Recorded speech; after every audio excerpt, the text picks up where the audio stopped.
is Sabria Hassan, and I'm the Director of Programs for the Banneker Douglas Museum. Located in downtown Annapolis, the museum is a unit of the Governor's Office on Community Initiatives and overseen by the Maryland Commission on African American History and Culture. Today we're here to present our third annual youth conference. And although today we come to you on a virtual platform, we promise to be just as impactful and engaging as we've been in previous years. The year 2020 has proven to be a trying year for many of us. We wanted to make sure we offered young people a space to engage and feel empowered. This year's program will focus on the history of youth involvement in social justice movements all over the world. From the Student Nonviolent Coordinating Committee to Black Lives Matter, young people have often had the courage to do what the late, great Congressman John Lewis famously referred to as get in the way.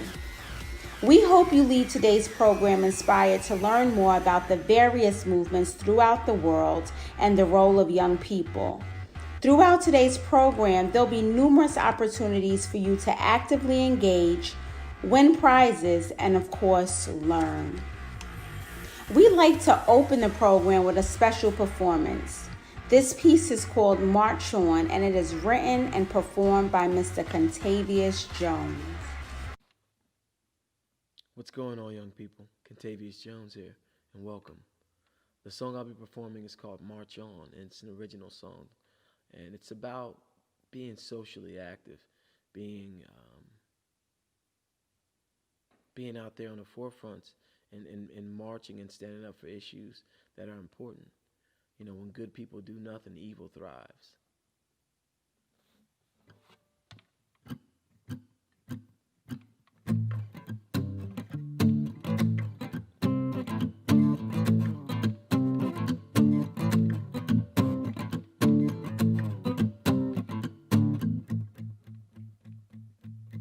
I'm gonna march down to my brother's house. Let him know I share his fears and I know his doubts. Though there's evil lurking, we're gonna stomp it right out. Though our views and hues may not be the same, I still consider you my brother. Hope you view me the same. March on to the rhythm of, march on to the rhythm of the light. March on to the rhythm of, march on to the rhythm of the light. I'm gonna march down to my sister's house. Let her know she is a diamond. Tell her let that soul shine out. Though there's evil lurking, we're gonna stomp it right out, yeah. Though our views and hues may not be the same, I still consider you my sister and treat you like a queen. March on to the rhythm of, march on to the rhythm of the light. March on to the rhythm of, march on to the rhythm of the light. I'm gonna march down to the big white house. Let them know that we are here and our time is now. Even though this evil near, we're gonna stomp it right down, yeah. Though our views and hues may not be the same, I still consider you my brother and treat you like a king. March on to the rhythm of, march on to the rhythm of the light. March on to the rhythm of, march on to the rhythm of the light.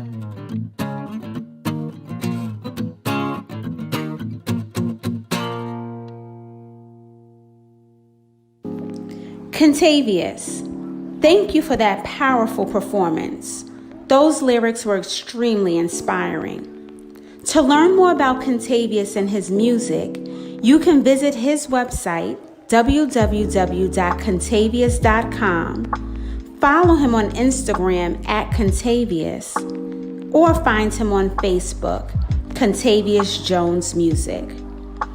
This year, the Banneker Douglas Museum debuted its exhibit, The Black Vote Mural Project.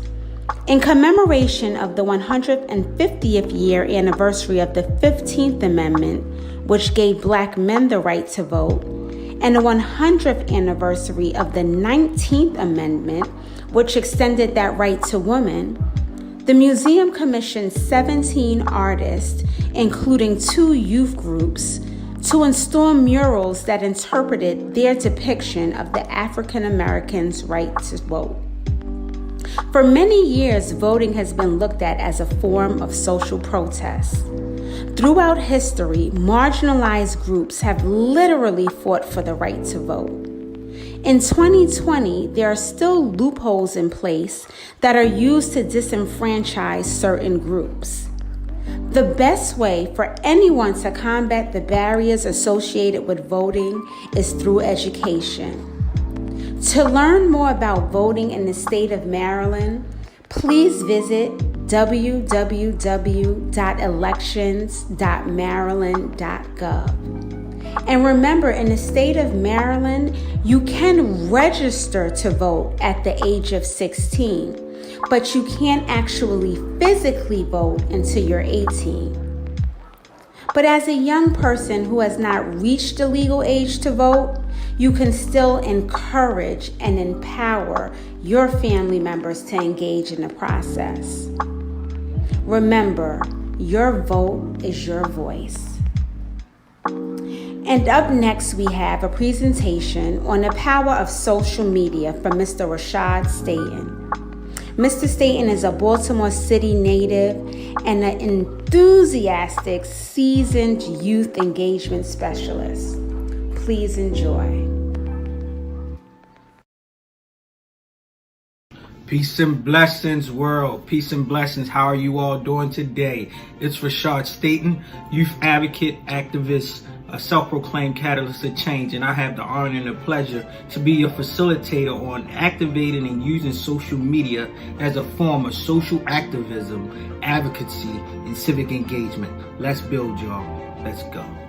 My presentation is going to be centered around me talking directly to the generation that I'm a part of and the generation that's following behind me. So it's in my efforts to pass the baton. But this message is for the millennial generation, and those are the Generation Z. I see you, I am a part of you, and we're going to work and build it and make it this world a better place, not for the future, but right now in the now, right? And most importantly, we're going to use our accessibilities, our resources, which is called internet and social media, for the betterment of ourselves and the collective in our community. Now, why is it important that I speak directly to my peers and the immediate generation under? Is because we are in a generation that differentiates and hold value unlike any other generation. See, our generation has been having the accessibility to tap into the virtual world and the physical realm, right? So we are born with an umbilical cord, but most importantly, or more significantly, we can tap into smartphone devices, accessibilities, the dark internet, the web, and all things that expand beyond it to get our voices heard, to make sure that we are seen, to make sure that our values are up standard, right? And we are changing and we're breaking generational curses, but we're also progressively moving forward social movements and public concerns that have never seen the magnitude of fight and the magnitude of collaboration like any before. So the work in itself is just saying tag along, find a friend, find a follower, become a leader, right? Become a leader by not just being a follower on social media, but using your knowledge and your insight to build capacity, to share information, and to employ resources for others to build this movement and build up this fellowship that we can all collectively do our parts. And that's how we're going to use social media as a platform of social activism. Let's go. Let's build.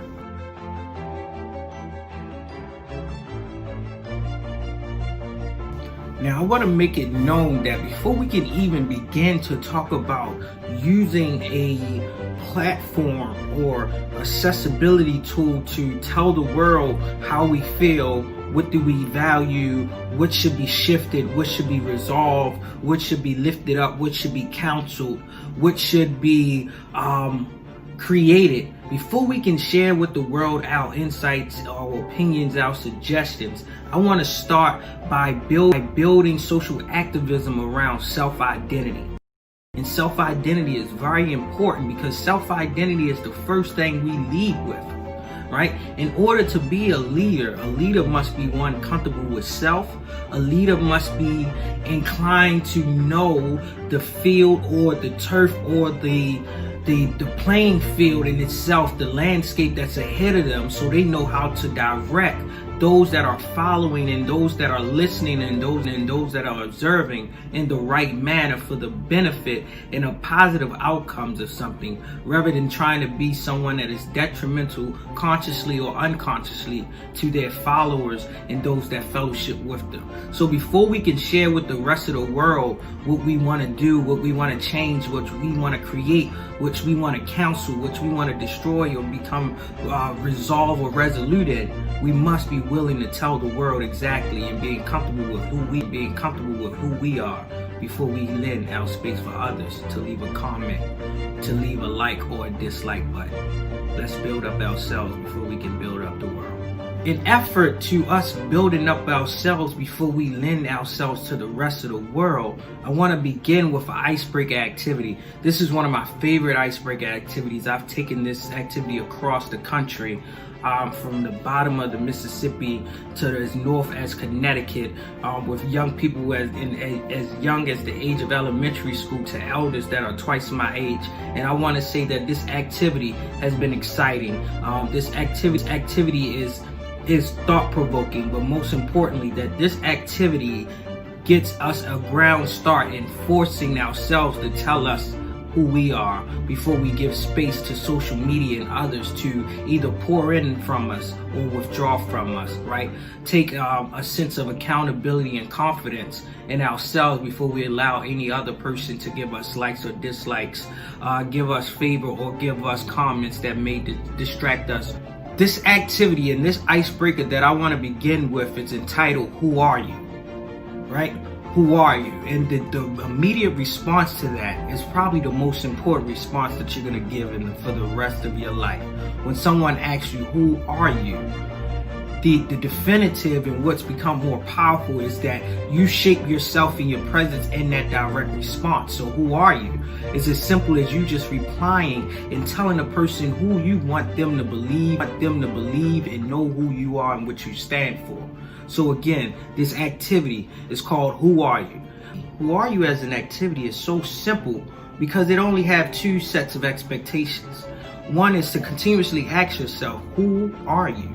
And for you to then respond in positive, affirmative words that uplifts, that pours into you and builds some sense of love, comfortability, pride, esteem. Things that are most up for grabs in today's world because we allow other people to influence who we are. So again, before we begin with this activity, I want to ask you, who are you? Let's begin the activity.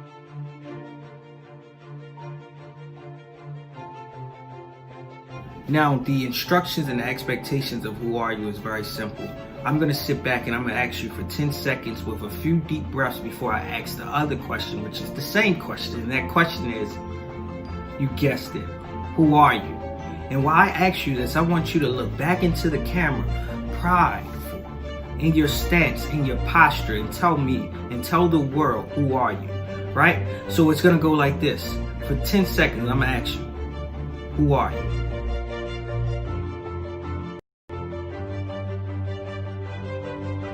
As we begin, take a deep breath. Exhale. 3 seconds and I'm going to begin asking you the question. Who are you? 3, 2, 1. Who are you?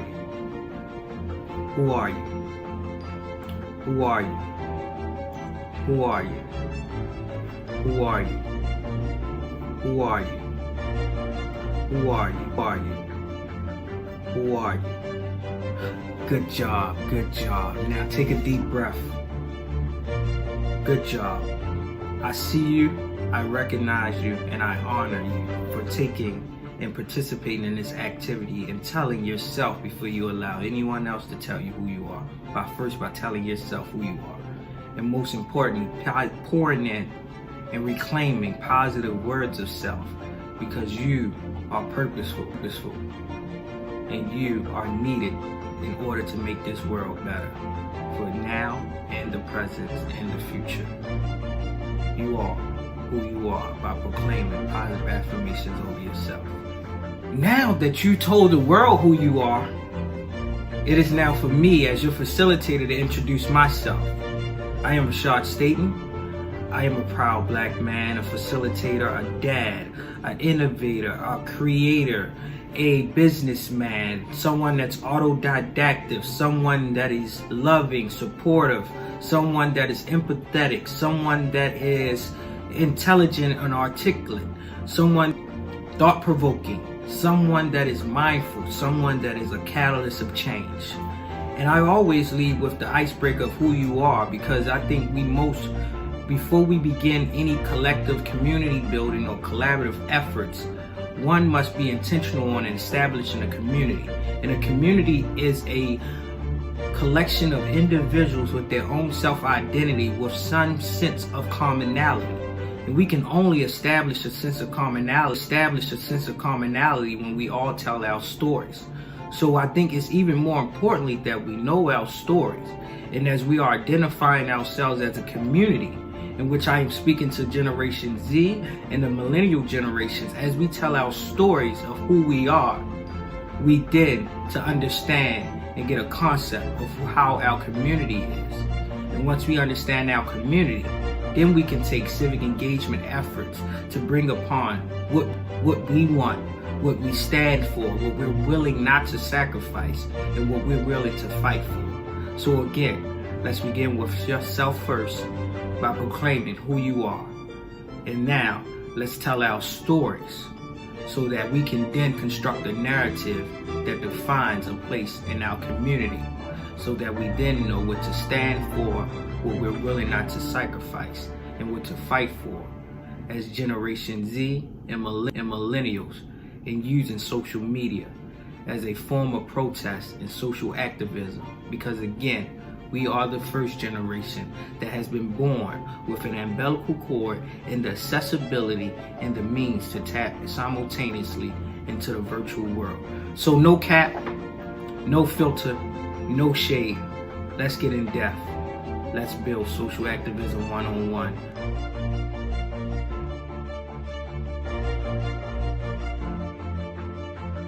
So we begin very purposeful with leading with who we are first, identifying ourselves before we allow and use accessible tools and platforms like social media to give access to followers, friends, haters, those that love us, those that are just watching us, right? We give access to them, but prior to us giving access to others, we gave ourselves permission to pour into ourselves with positivity and affirmations.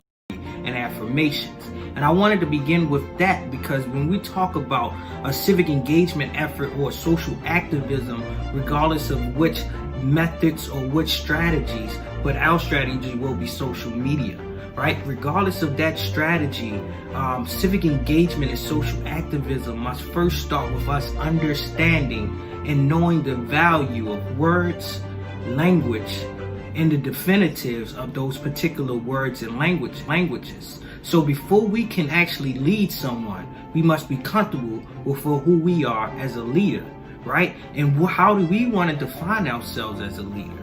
And what tools and which direction are we going to lead others into? So again, before we upload things into the clouds, we must speak those things within ourselves, right? Because once it's in the clouds, it cannot be erased. Once it's in our minds, it's already been installed into our bodies and our hearts. So let's talk about the physical realm as a leader.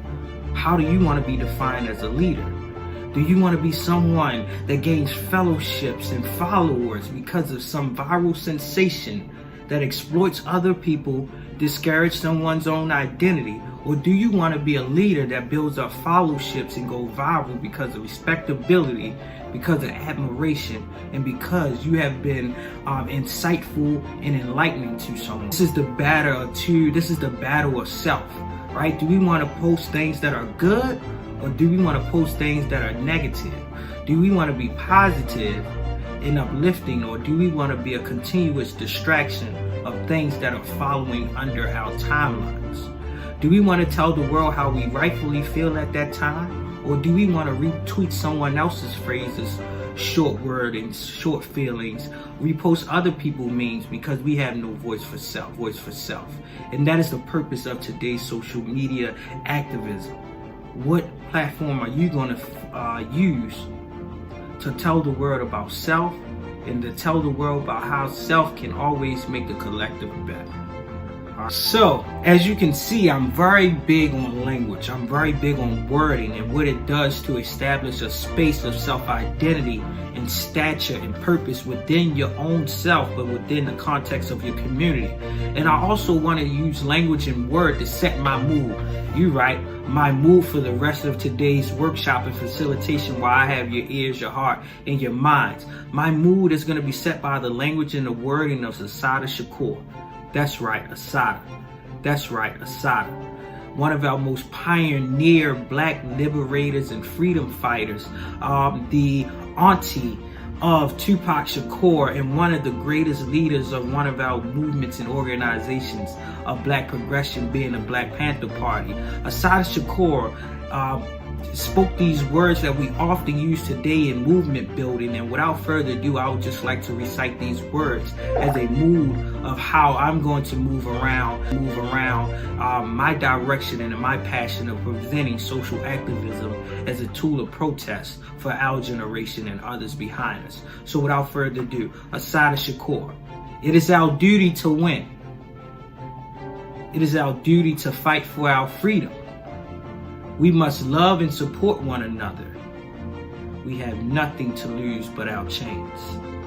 Again, it is our duty to fight for our freedom.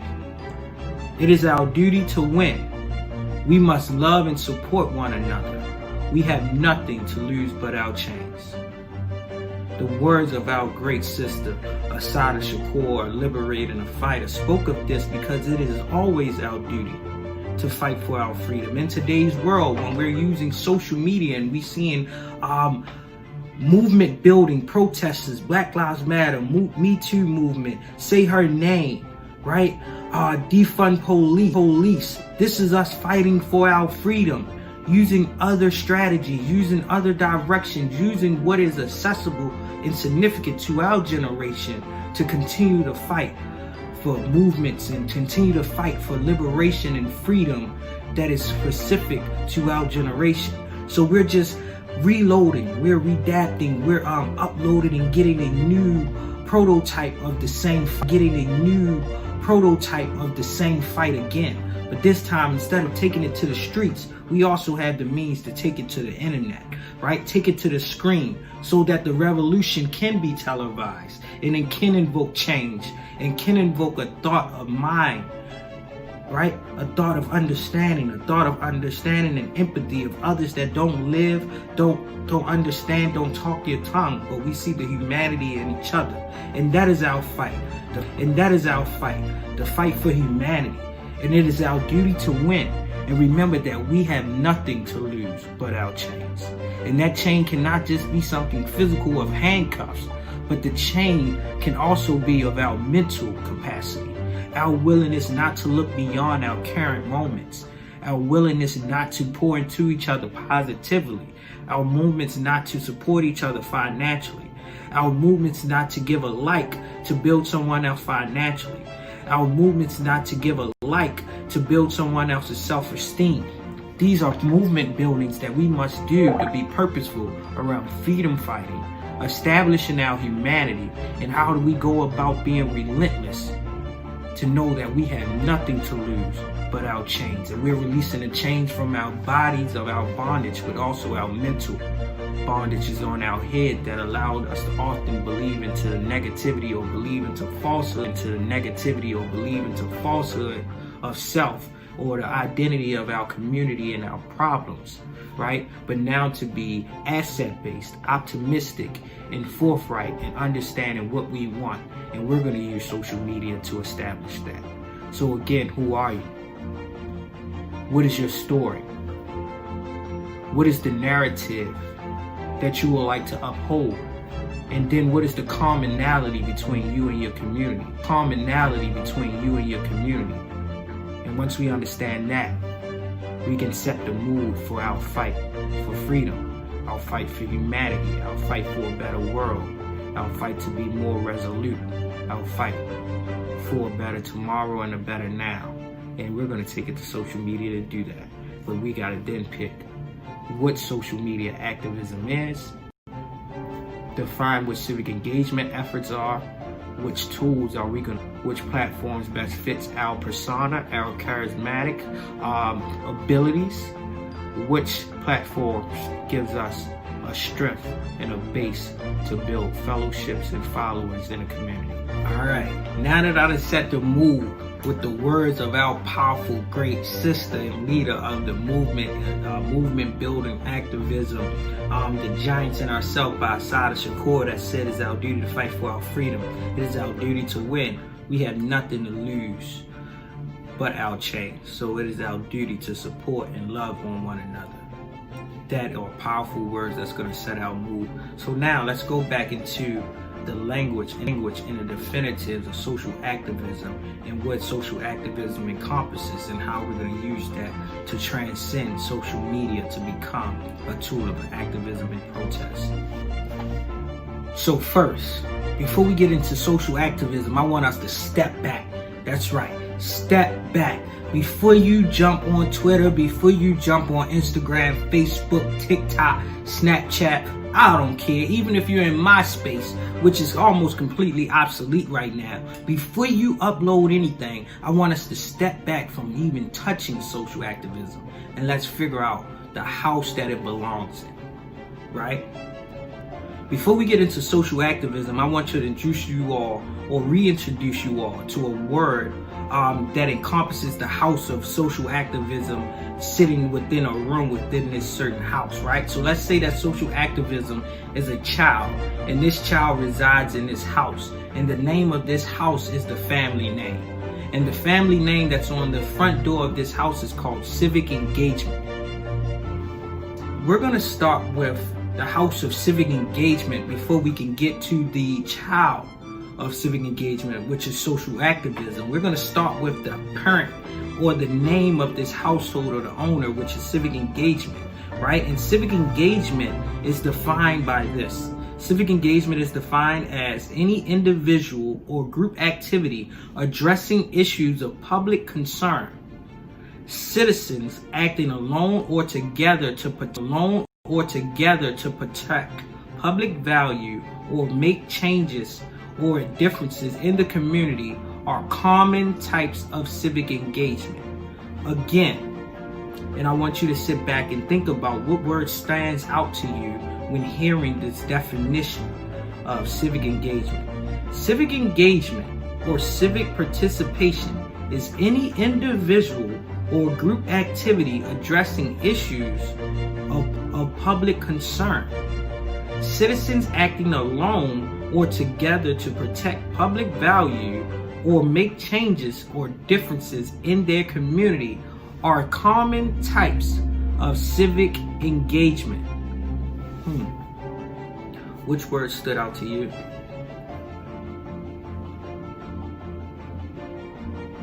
Thank you. Some words that stood out to me was 1, civic engagement. Hearing it from this vantage point allowed me to understand that it can encompass a lot of things and there are different types of civic engagement, right? So it's not a one size fit all. I get where you're going.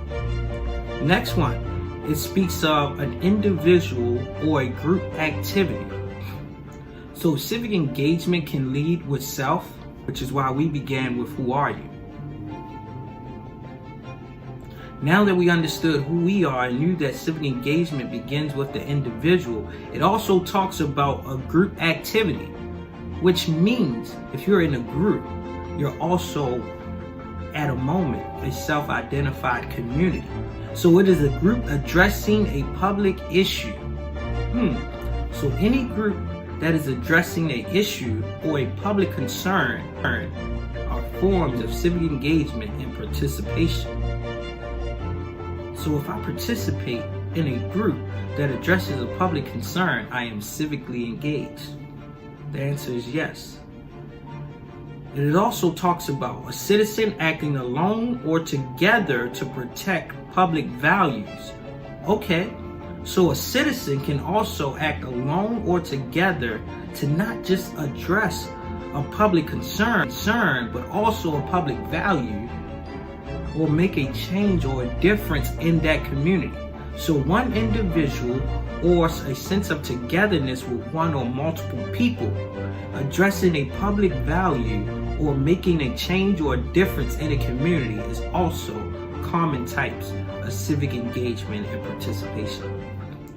Think how broad this is, that we are all meeting right now virtually to talk about social activism, to engage civic leadership, to engage youth leadership, to engage thought-provoking strategies virtually using social media is our form and our example of real-time civic engagement. Let's stay civically engaged, y'all. And let's continue to look at these other words. So now that we finished the house of civic engagement, let's look at what lives within this house of civic engagement. Other words. So now that we finished the house of civic engagement, let's look at what lives within this house of civic engagement. And let's see if we open one door, we may be welcome to social activism.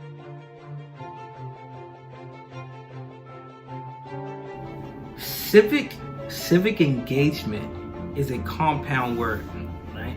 So there's two words, that's bam, bam, bam, and you put them together and they make this larger understanding of another word.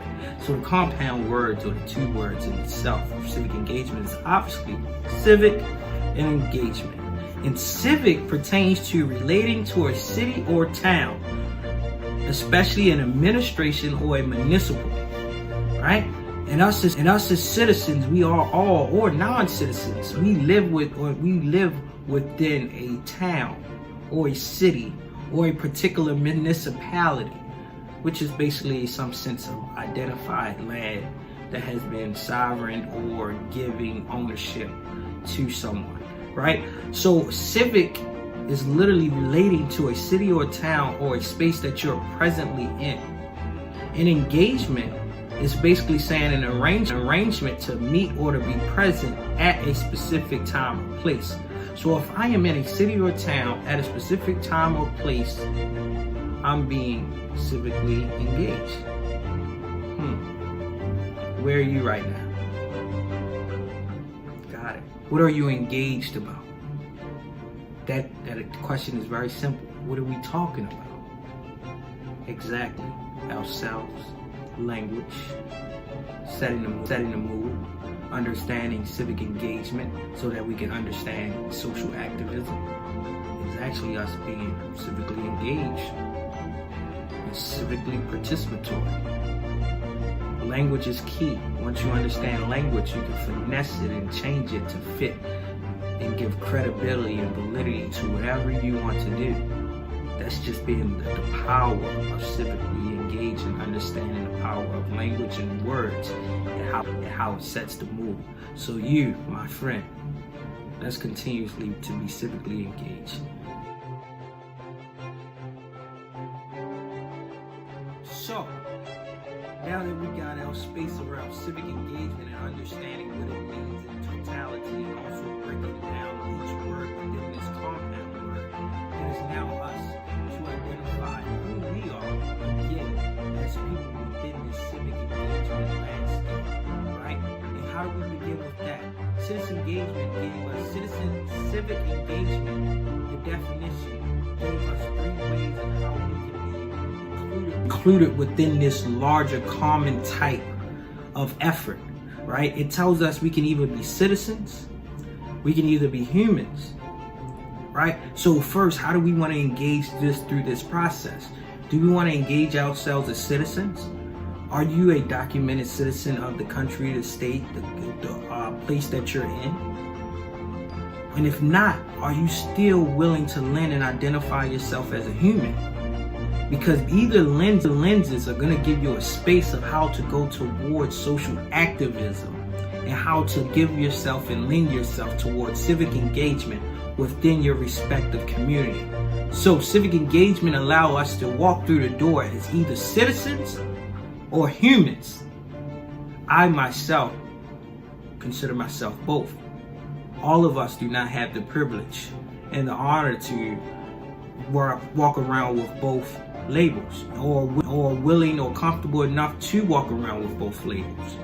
But which label are we going to use to walk within this house of civic engagement and to knock on the door of social activism? So, a citizen speaks of a legally or recognized subject or national of a state or commonwealth, either native or naturalized. So are you a citizen because you're legally recognized as a subject or a national of a state or commonwealth? Are you either native or naturalized? To make it easier, are you a subject, a national, a passport holder, a native, a taxpayer, or a voter? Are you an inhabitant of a particular town or city? Right? Are you a townsman or a townswoman? If any of these check, you can consider yourself a citizen. If it doesn't, don't stress. Believe me, a lot of us aren't happy of being citizens of some proclaimed greatest country of all times, or a country that is trying to make itself great again, when some of us can never identify when it was a period of greatness to begin with. So if you're not a citizen, don't be ashamed. We're still a family, and you can still sit at the table within the Civic Engagement House, because you gain entry as a human. And you, by simply being a being within a physical body, you are a human. A human or a human right gives you interest. And what does human right involves? A human right is a right that is believed to be justifiably to every person. So you can walk within the Civic Engagement House and you can advocate for human rights because you are a physical being on this earth, and you have justifiable rights that belong to you like every other person. And what are those rights? Those rights are your inalienable rights. Yes, what they taught us about American government. In the U.S. Constitution, they tell us about our inalienable rights. And those inalienable rights are the pursuit of life, liberty, and justice. Do you want to have a fruitful life? Do you want to pursue happiness? Do you want to pursue establishing justice? Life, liberty, justice, and pursuit of happiness. Those are your three inalienable rights, justifiable to everyone as a human, in addition to those that even may be citizens. So you pick up and you open that door to that home and come through the threshold of civic engagement by either being a citizen, a human, and or both. So welcome, family, to the table. And now we're at the table. Let's build a community and work towards social activism. Now let's go back. We can talk about the rights of a citizen. Now, citizen rights are not labeled or considered citizen rights. They are filtered under another shady term, or a term that we've all learned through history. And these terms for citizens to have rights are categorized as what? Give you a second. You think? Okay. Citizen rights are labeled under this terminology of civil rights. Yes. So now that we understood human rights are giving us the inalienable rights to life, liberty, and pursuit of happiness, what are the rights categorized under a citizen? Those are your civil rights. And the civil rights is the rights of a citizen to a political, social freedom, and equality. Civil rights are the rights of citizens to political and social freedom and equality. Civil and political rights are the class of rights that protect individuals from freedom from infringement by government, social organization, and private individuals.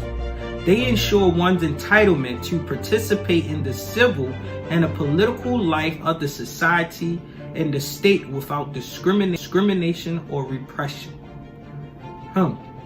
The rights of a citizen to political and social freedom and equality without concern of infringement, repression, or discrimination. Have you been protected as a citizen by having the civil rights for you to feel as though you are human? Either way, we should all be you are human. Either way, we should all be respected in our space and our time of how we show up and who we are.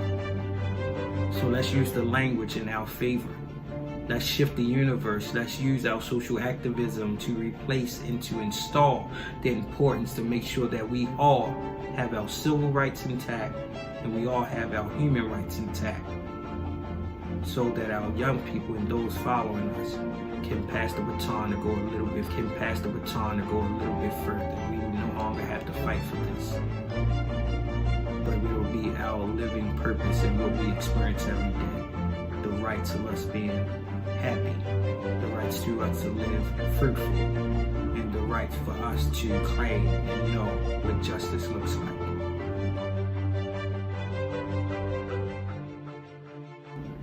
I don't know if y'all peeped it or not, but y'all realize I haven't even gotten to what social media platforms are or anything, that I am drilling down and I'm trying to make it very evident that the most important thing is self, your story, you constructing your narrative and knowing how to protect it, you identifying your story so that you can then identify commonalities between others outside of you, so that you can identify your community, which gives you a place of being civic, which then gives you other people to be engaged by, so that you can be civically engaged within a certain time or place, right? And then it gives us a space of understanding language so that we are able to make ourselves purposeful and substantial in any space or thing that we want to lift up. And now that we've done that, it's time for us to now speak on what social activism is before we can go towards social media activism. Because social activism existed before social media came into our lives about 10 to 20 years ago, either publicly or within the private industry. Again, let's talk about social activism before we lend ourselves to the platforms of social media activism and tools of protest. Let's build, y'all. Stay with me. It's a long journey.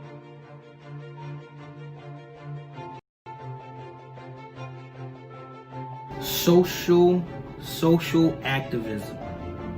What is the purpose of social activism, you may ask? Well, I'll tell you. Social activism works to promote, guide, and impede change in government or political or business policies and influence the actions of individuals and groups. Ooh, that sounds familiar. Let me read that again. Social activists work to promote, guide, or impede changes in government or business policies and influence the actions of individuals and groups. Sounds similar to civic engagement, doesn't it? Social activists build connections amongst groups and communities and disseminate information on specific issues to create awareness and influence social change. What does social activists do? What type of leader should you be when you're being a social media activist? You should build connections amongst groups and communities and disseminate information on specific issues to create awareness and influence social change. So, once you jump on social media, do you become a follower or do you define yourself as a leader? Because to be a social media activist, you need to be comfortable with being a leader rather than a follower, so that your followers have information on specific issues to create and raise awareness, influence social change. Because we're living in a movement of social progression, self-identity, purpose, restoration, equity, and justice. Do your part by defining which button you're going to click. Are you going to be a leader, or are you going to become one of many thousands of followers? But we need you to show up in one particular space as your true self, with a heart and a mind to be a leader, to guide followers in the right direction. Common methods used for activism include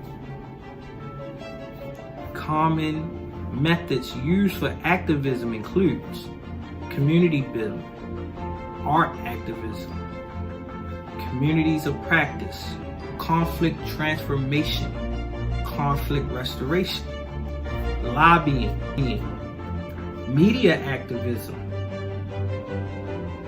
culture voting, hacktivism, peace activism, non-violence resistance, peace camps, petitioning, political campaigning, propaganda, guerrilla communications, fake news, protest, boycott, and demonstrations.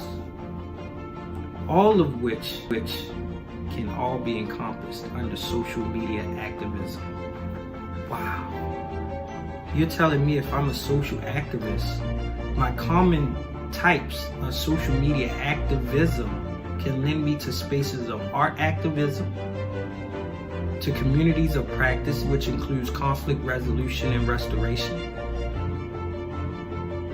media activism, in which I'm talking about culture vulturism and hacktivism and council culture, right?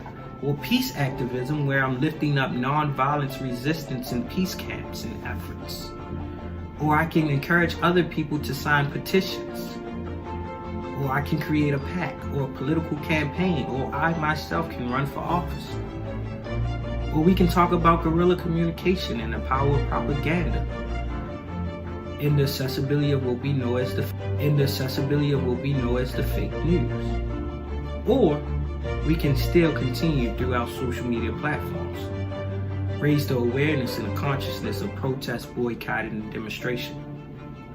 So you, now, as a social leader, as a social activist, and now lending your space to social media activism, which method are you willing to pick up? In which platform are you willing to show your social media activism skills and insight? Let's go.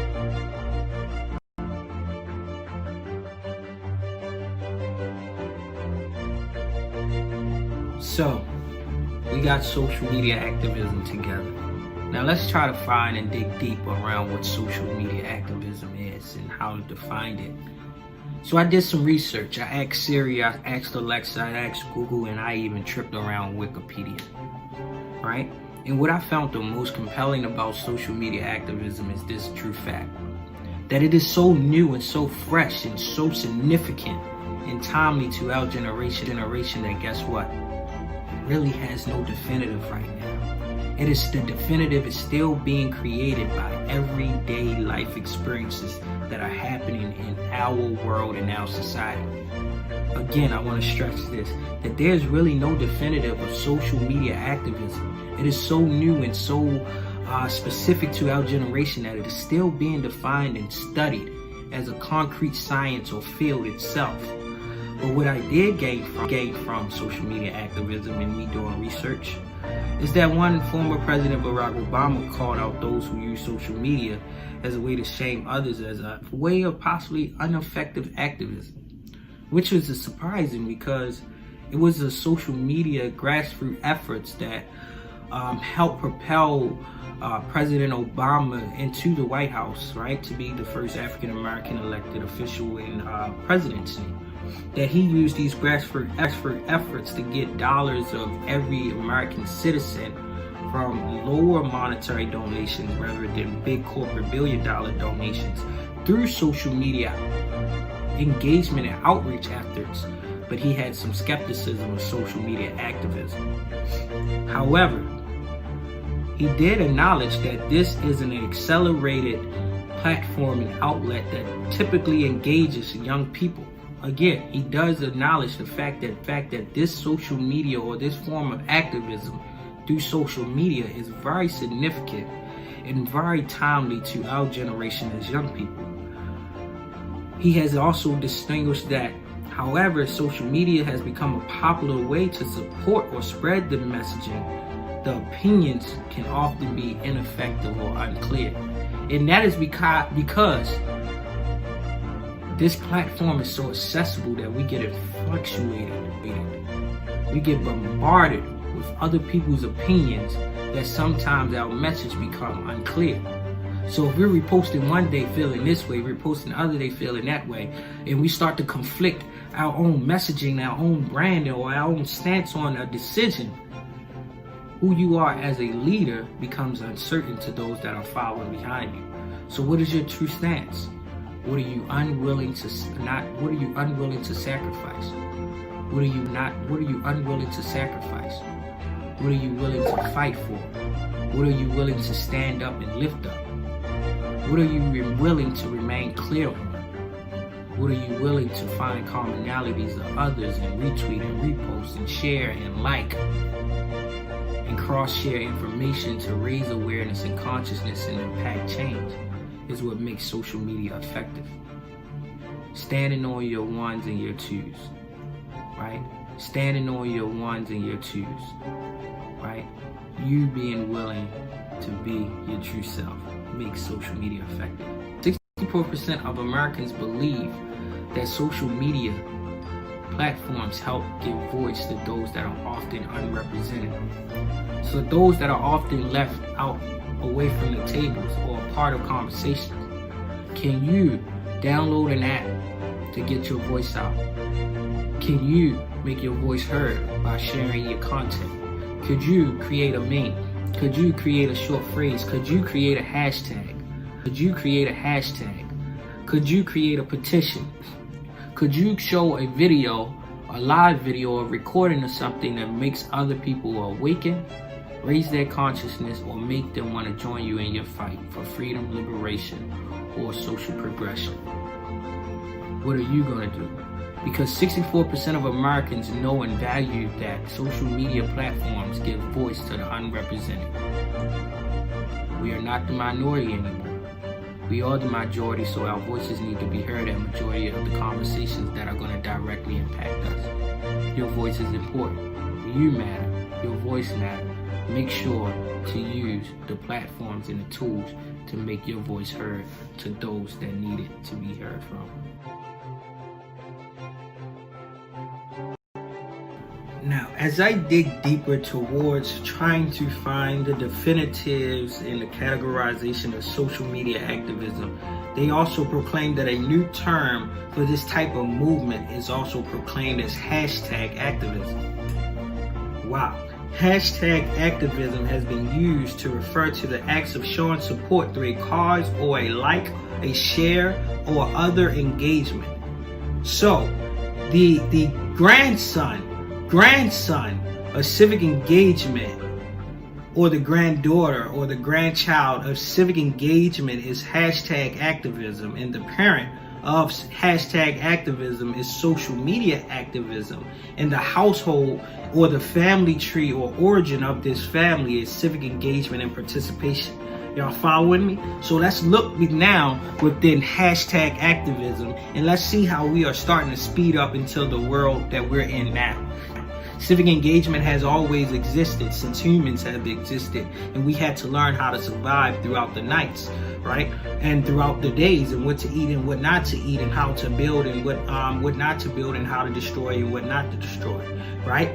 We always been civically engaged for the fact of human survival, right? And now, because human survival requires us to see each other as human, we have always led in some form of social activism. And now that our generation has social media, Wi-Fi, the internet, the clouds, right? All of these platforms, Facebook, Instagram, Snapchat, TikTok, MySpace, and any other things that I have not listed that you all are frequently using, we are now in a space of social media activism that have given birth to hashtag activism, right? And there are cases where a hashtag has created a larger movement, notably in the case of Me Too, Never Again, Black Lives Matter, Say Her Name, Black Trans Lives Matter, Defund the Police, right? All of these have given life and was given birth through this new form and outlet called hashtag activism. And now that we're diving deep on hashtag activism, #, right? What will be the hashtag that will lead and catapult your movement over, right? All of these have given life and was given birth through this new form and outlet called hashtag activism. And now that we're diving deep on hashtag activism, #, right? What will be the hashtag that will lead and catapult your movement, or what hashtag has inspired you to become a part of this community to push social progression and human rights and civil rights together? What hashtag connects with you? Which hashtag has not been created and need to be birthed into existence that tells the stories and protects the narratives of a particular community for the betterment and the change of everyone? Again, what is your hashtag? What is your social media platform? Again, who are you? What is your story? What is your narrative? What are the commonalities between you and your community? Are you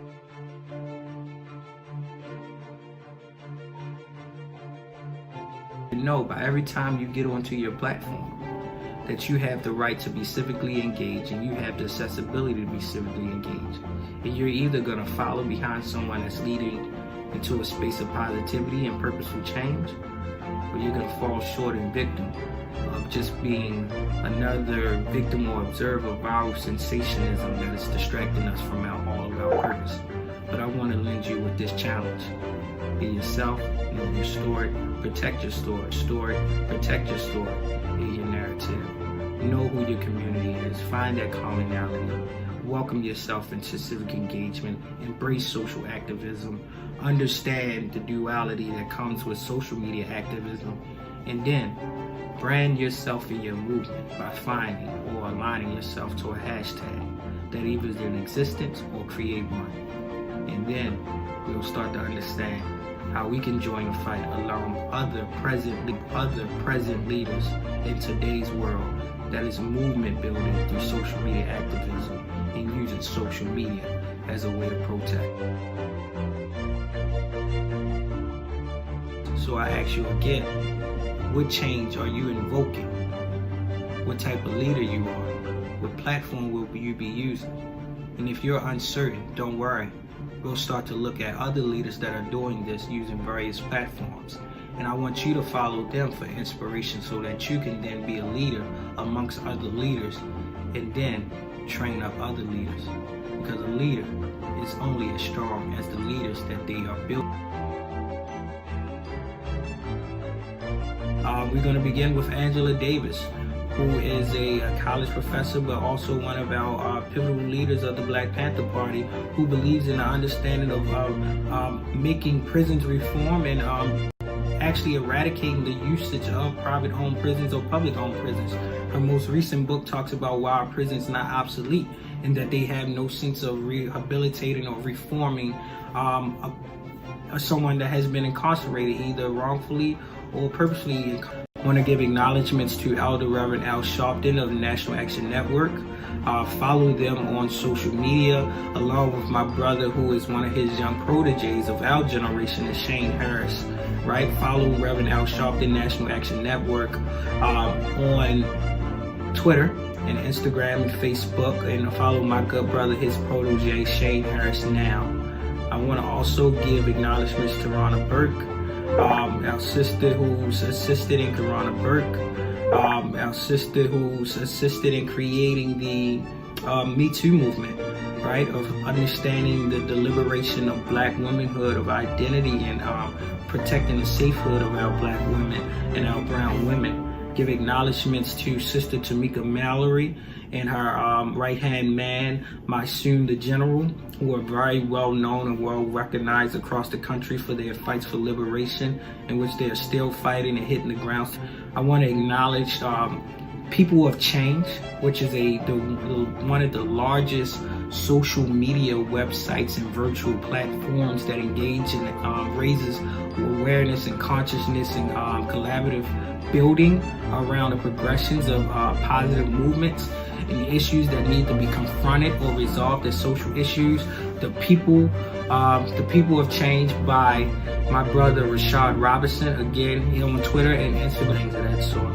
I also want to acknowledge our good brother D-Ray McKenzie, who is from Baltimore, who is a former educator as well, but the work that he does around the Black Lives Matter movements from the high point in the epicenter of Ferguson down to Baltimore during the uprising.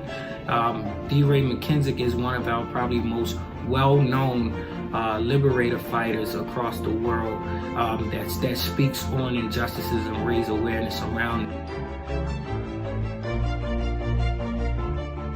Remember what you want the world to be and fight for it, and know what you're willing not to sacrifice. And let's build a community so that you're not in it alone. And let's use social media for the betterment rather than a distraction of us all. Let's continue, you all, and let's continue to make our voices heard, because social media is one of our most effective ways of showing protest in today's world. The revolution will be televised. Let's stay blessed, y'all. Let's continue to be great. Again, I am Rashad Staten, self-proclaimed catalyst of change, youth advocate, youth activist, great man, purposeful man that just wants to continue to spark the mind of everyone else in the world so that we can have a better future and a better now. Let's continue on, you all. Peace. Enjoy your day, and let's stay purposeful. Let's stay civically connected. Let's all be leaders, and let's always build more leaders.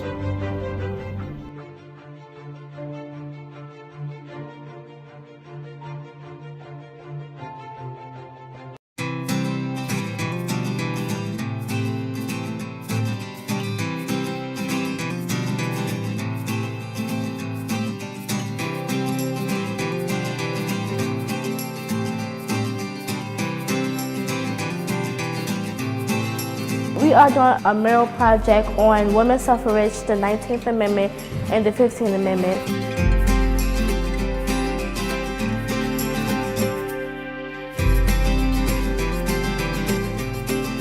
We are painting what we're going to do in this mural out in Annapolis. So we're making like a mural about women's suffrage and how voting back then worked. The most fun part of the project for me is painting the pictures. I like painting because it like expresses myself.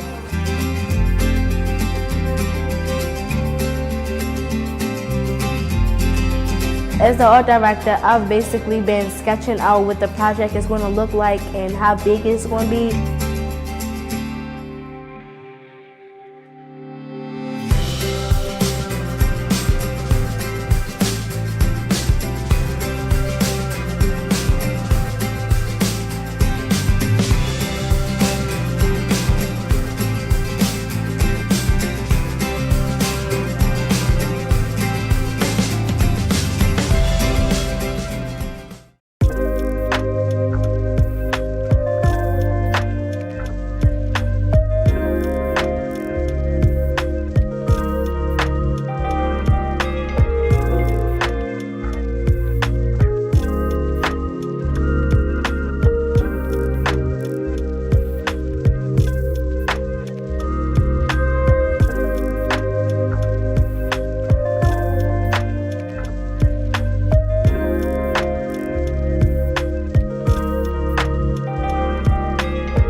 you all for coming back from that short intermission.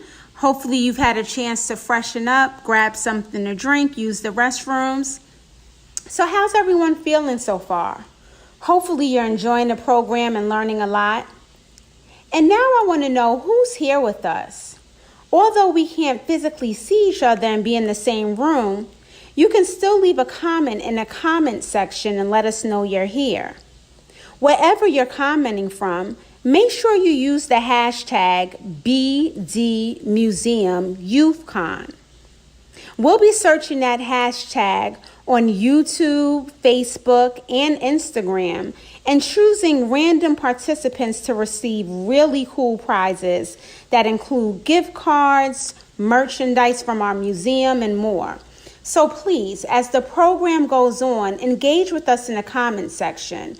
If you're not already doing so, follow us on Instagram at Banneker Douglas Museum, subscribe to our YouTube pages, and like us on Facebook. This is the best way to keep up with the museum and find out about new exhibits and upcoming programs. With the recent passing of Congressman John Lewis, you may have heard about the Freedom Summer of 1964. As a young man and chairman of the Student Nonviolent Coordinating Committee, Congressman Lewis and his comrades, many of them young people, led the way in registering Mississippi natives to vote. In addition to their voter registration efforts, Freedom Summer attendees also were able to work with young people throughout the state on education efforts, and they named this initiative the Freedom Schools. Please enjoy this short video presentation about the Summer Freedom Schools of '64, and then an upbeat Harambe presentation from the CDF Pop Freedom Schools program. One of the most wonderful things about 1964 Mississippi Summer were the Freedom Schools.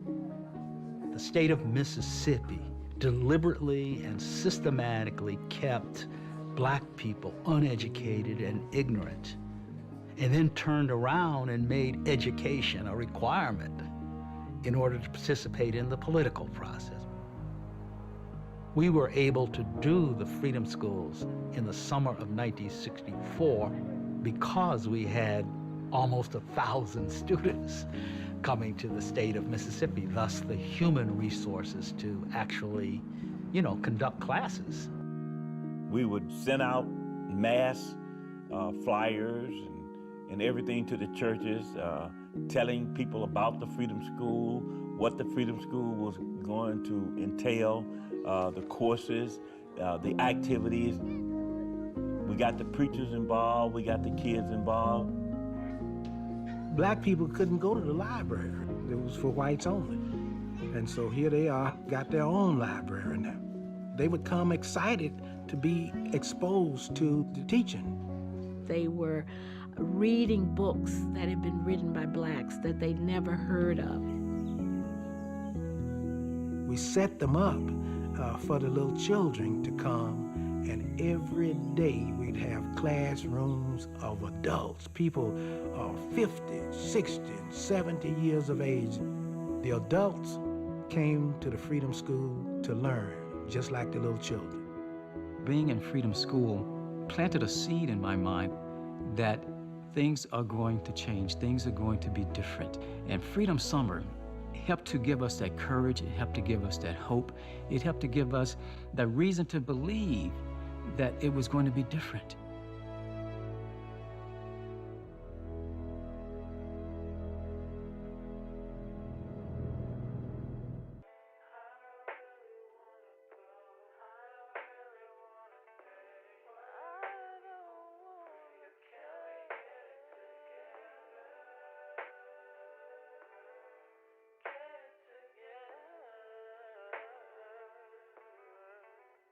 I put the new 4Gs on the G. I trap into the bloody bottoms is underneath. Cause I might got it out the streets. I keep 100 racks inside my jeans. I remember hitting them all with the whole team. Now I can't answer calls cause I'm balling. I was waking up getting racks in the morning. I was broke, now I'm rich, deep, salty. All this designer on my body got me drip, drip. Ay, straight up out the objects, I'm a big crip. If I got up on a lean, I'm a sip, sip. I run the racks up with my queen, like London and Nip. But I got rich on all these, I didn't forget back. I had to go through the struggle, I didn't forget that. I hopped inside of the Maybach and now I can sit back. Deep, know me now, cause I got them big racks. Cause I'm getting money.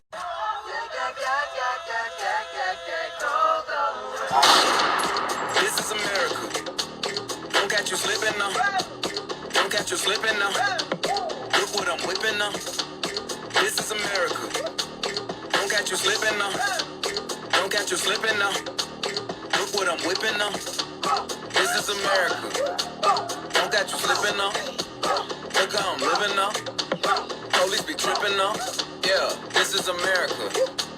Guns in my area. I got the strap. I gotta carry him. Yeah, I'ma go into this. Yeah, this is gorilla. Yeah, I'ma go get the bag. Yeah, or I'ma get the pad. Yeah, I'm so cold like, yeah. Welcome to our Pop CDF Freedom Schools, Harambe. Harambe is a Kiswahili word for let's pull together. Let me hear you say let's pull together. Let's pull together. Harambe is what we do every morning to get hyped for our literacy and athletics. Before we do anything in Freedom Schools, we say, good morning, Freedom Schools! G-O-O-D-M-O-N-N-I-E-G, good morning! Good morning! G-O-O-D-M-O-N-N-I-E-G, good morning! Good morning! Good morning, good morning, good morning, good morning, good morning! Good morning!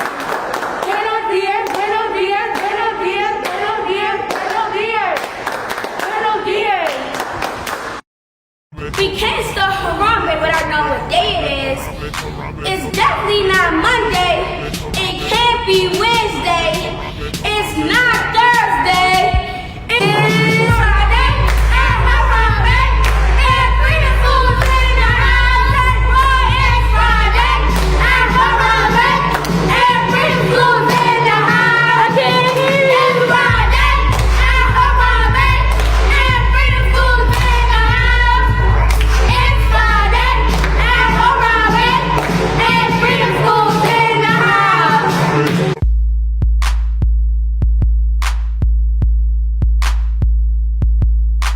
At Pop CDF Freedom Schools, we let everyone know that their voices matter. So every day before program, we ask everyone, how are they feeling? We punch with the right, fantastic. Punch with the left, terrific. All day long, alternating, stomp, stomp, stomp. Whoa! So now we're going to ask everyone, including you, Freedom Schools, how we feeling? Fantastic! Terrific! Nailed all day long! Whoa! Survey says, and so we're gonna do it again, and we're gonna turn it up a little bit. Remember, our voices matter. Freedom Schools, how we feeling? Fantastic! Terrific! Nailed all day long! Whoa! Survey says, ding! The next part of Harambe, we call it Cheers and Chants. And this is a part where we really get to use our voice. There have been a lot of marches, there have been a lot of protests, even we're living through a pandemic. So through Cheers and Chants, this is where we get to use our voices and make a difference. So let me show you how we do it in Freedom Schools. So let me hear you say cheers and chants, cheers and chants, say cheers and chants, cheers and chants, say chup, chup, cheers and chants, chup, chup, cheers and chants, say cheers and chants, cheers and chants, say cheers and chants, cheers and chants, say chuckity, chuckity, cheers and chants, chuckity, chuckity, cheers and chants. So this chant is called Run Me My Books. We can't be leaders in our community unless we know the power of books. They say history repeats itself. So let me teach you this chant. This is how the chant goes. Let me tell you a little something about me. I'm a pop scholar and I love to read. All I think about is reading books. When I step up in the school, I'm like, look, run me my books. Hey, run me my books. So now we're gonna do it all together.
a difference in our community unless we're all together.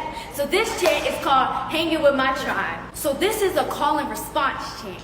So when I say something, you gotta say something back. I will say, tell me what you feel like doing, y'all. And you'll say, I feel like hanging with my tribe. Hold up, wait a minute, let me put some freedom in it. Ooh, ha, I go to freedom school. Say what? Ooh, ha, I go to freedom school. You got it? So now we're gonna do it all together. You ready? Tell me what you feel like doing, y'all. I feel like hanging with my tribe. Hold up, wait a minute, let me put some freedom in it. Ooh, ha, I go to freedom school. Say what? Ooh, ha, I go to freedom school. Tell me what you feel like doing, y'all. I feel like hanging with my tribe. Hold up, wait a minute, let me put some freedom in it. Ooh, ha, I go to freedom school. Say what? Ooh, ha, I go to freedom school. Every morning we do the motivational song called Something Inside So Strong. This reminds us of that there's something strong inside of every single person. For example, every woman needs strength to raise a family. Every man needs strength to handle a job. Each child needs strength to live out their dreams. So this song reminds us of to stay strong with everything we're going through.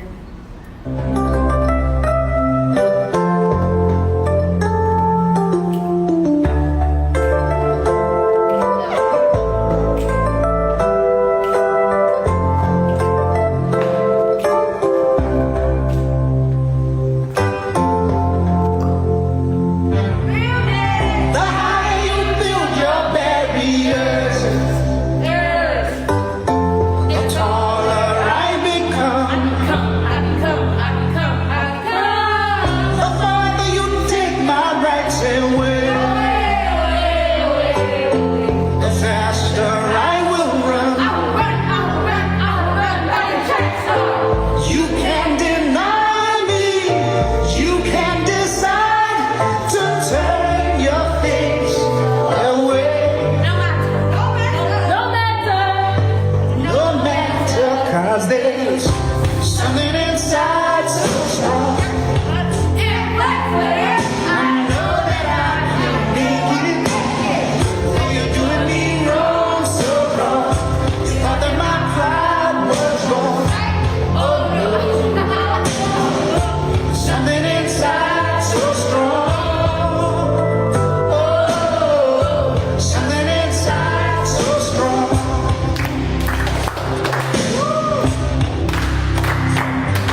you don't get to participate in some Black culture.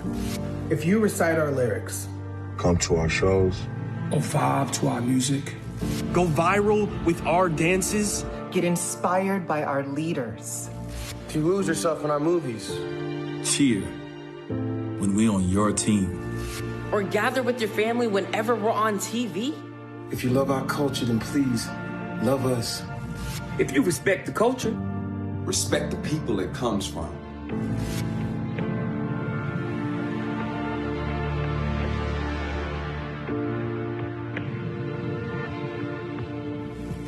It's not enough to just say Black Lives Matter. It's time you show it.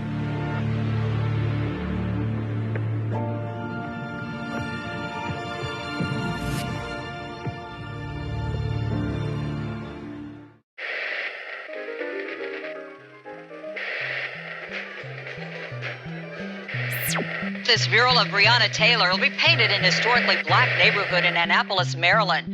Artists and volunteers will paint the 7,000 square foot mural this weekend. One of the artists said the mural will be painted on a basketball court. The project is in collaboration with the Maryland Commission on African American History and Culture and the Banneker Douglas Museum. Through the power of public art, mural artists say that they hope to show this pivotal moment in our history in a peaceful and in an active way. The mural will be 7,000 square feet once it is totally finished. Breonna Taylor was shot and killed by police more than 600 miles from Maryland in Louisville, Kentucky. But she will be memorialized here in Annapolis with a mural so big you'll be able to see it from outer space.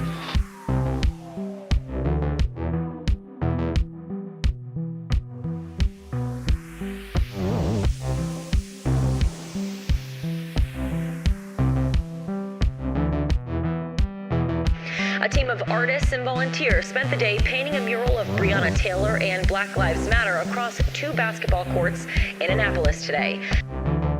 Around 30 volunteers and 10 teaching artists pulled out their paintbrushes and began drawing the 7,000 square foot artwork. Jeff Huntington, the founder of Future History Now, says he hopes students will remember this moment. We want the youth of Annapolis to experience this pivotal moment in history in a creative, positive, and active way. So that when there are future leaders 20, 30, and 40 years from now, we want them to be able to look back on their personal experience and know that art is a positive way to uplift and beautify our communities.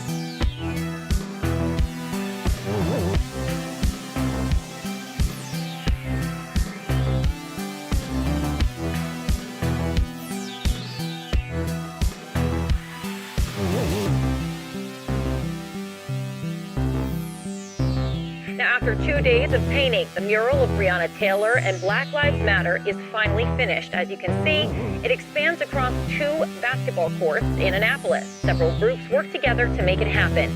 The mural was designed in a way that a team of volunteers, regardless of their background, could work on it. Taylor was shot and killed by police in Louisville, Kentucky.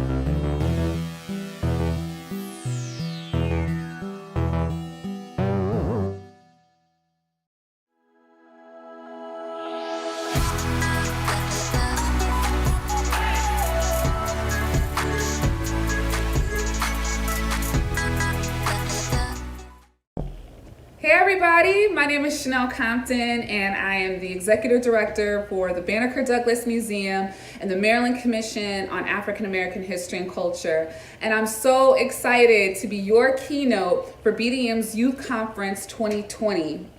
I'm an artist, an educator, a museum director, and ever since I was a child, I wanted to be an artist. And then when I became a teenager, I wanted to work in museums. And currently in my career, I get to do both. So today I'm going to be sharing with you some Black history, some art that I hope will empower and inspire you. So I hope you enjoy. 2020 has been a profound year.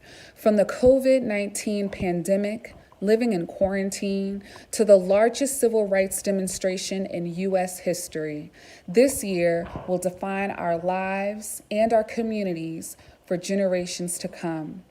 2020 is also a historic year, as it is the 100th anniversary of the 19th Amendment, which gave women the right to vote, and the 150th anniversary of the 15th Amendment, passed in 1870, that gave Black men the right to vote.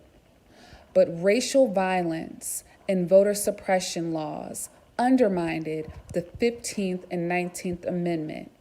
But it was through voting rights campaigns and legal suits from the turn of the 20th century to the mid-1960s where African American men and women made their voices heard and demanded the right to the vote. Indeed, the fight for Black voting rights continues in the courts today. Let us remember the work of the late and great John Lewis, who protested, risked his life, was arrested over 40 times to ensure the passing of the 1965 Voting Rights Act.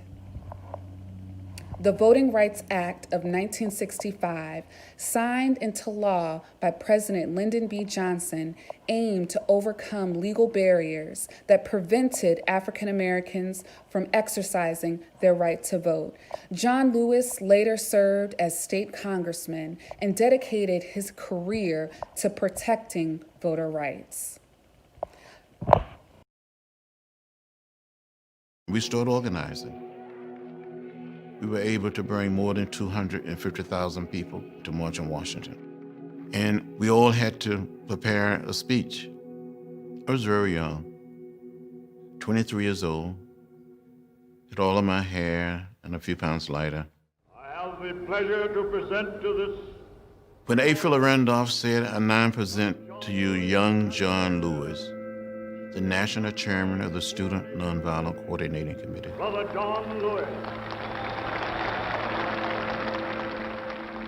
I looked to my right. I saw hundreds and hundreds of young people who had been involved during the early days. Looked straight ahead. I saw this sea of humanity.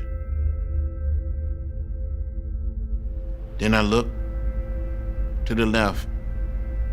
I saw young Black men and young white men up in the trees, trying to get a better view.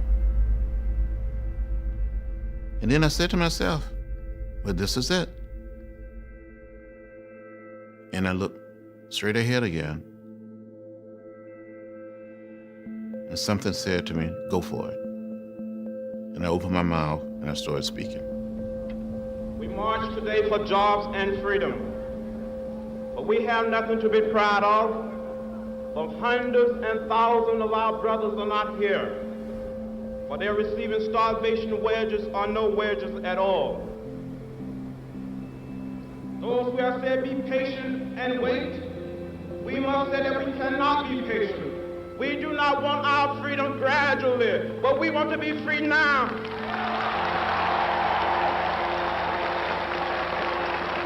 The time will come when we will not confine our marching to Washington. We will march through the South, through the streets of Jackson, through the streets of Danville, through the streets of Cambridge, through the streets of Birmingham. We must say, wake up, America, wake up, for we cannot stop, and we will not and cannot be patient.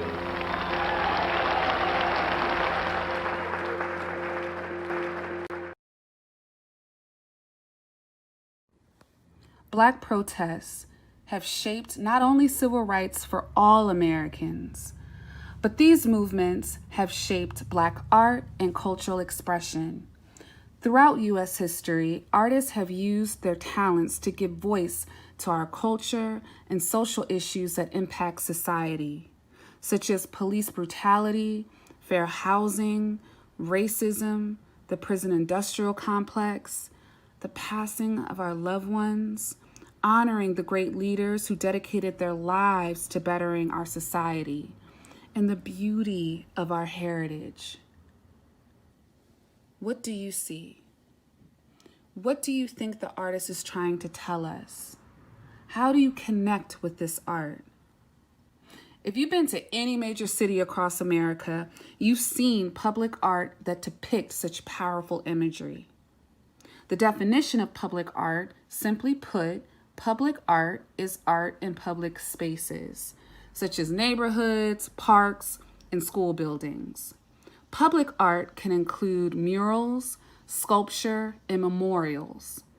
Public art depicts our collective public values. It is made to inspire and encourage community empowerment. From colonialism, enslavement, and segregation, African Americans have fought to claim public space to showcase our presence, our contributions, and our history. When there is public art, such as Confederate monuments, still in public spaces, what does that say about who we are as a society? Why still do we honor Confederate leaders who fought to keep Black people enslaved? Where do we go from here?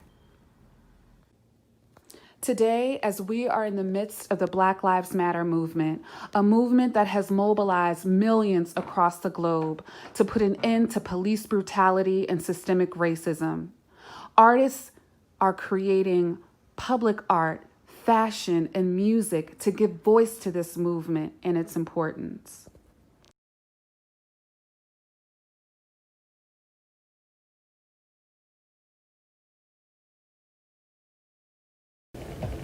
So today, I encourage all of you that, like these artists, use your voice, tell your truth, volunteer, and give your time to help others. Love radically, but do not take care of the feelings of oppressors and those that exhibit racist, sexist, and homophobic behavior. We do not have time for that. And just know that when it comes to creativity, innovation, and social change, Black history lays the blueprint. Learn it, love it, and share it. And remember to vote in 2020 and encourage others to do the same. Thank you.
Hello, my name is Dr. David Fakunle. I serve as chair of the Maryland Lynching Truth and Reconciliation Commission, and I am also co-founder and CEO of Discover Me, Recover Me. I'd like to thank you all for joining me and for this opportunity to be a part of this moment, this very important moment. I know that the event said that I would talk about the history of youth protests, and I certainly will, but I decided to title this presentation, "And a Child Shall Lead Them: Youth's Invaluable Role in the Beautiful Struggle for Freedom."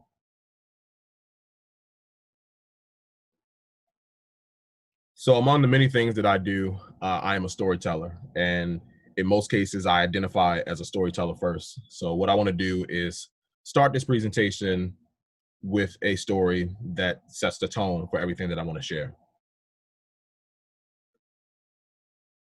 There was once a baby eagle that was found on the road by a farmer who was walking.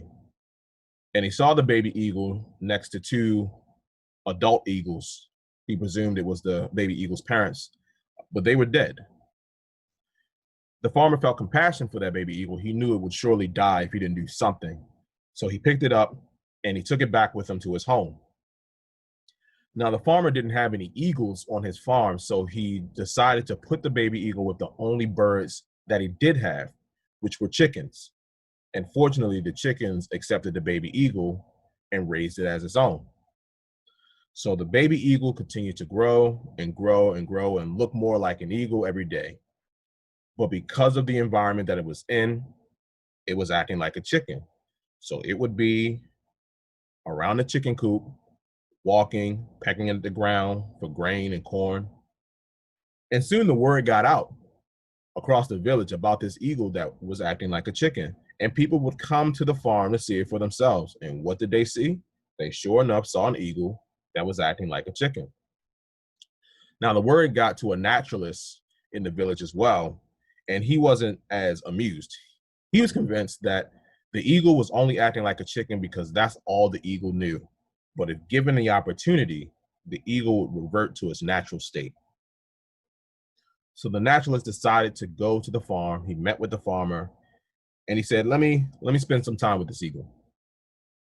So he picked up the eagle, which he found in the chicken coop, acting like a chicken. He put it in his arm and he talked to the eagle. He said, "You are an eagle. You are meant to fly in the sky. You're not meant to be on the ground in a chicken coop, pecking that grain and corn. So what I want you to do is to spread your wings and fly."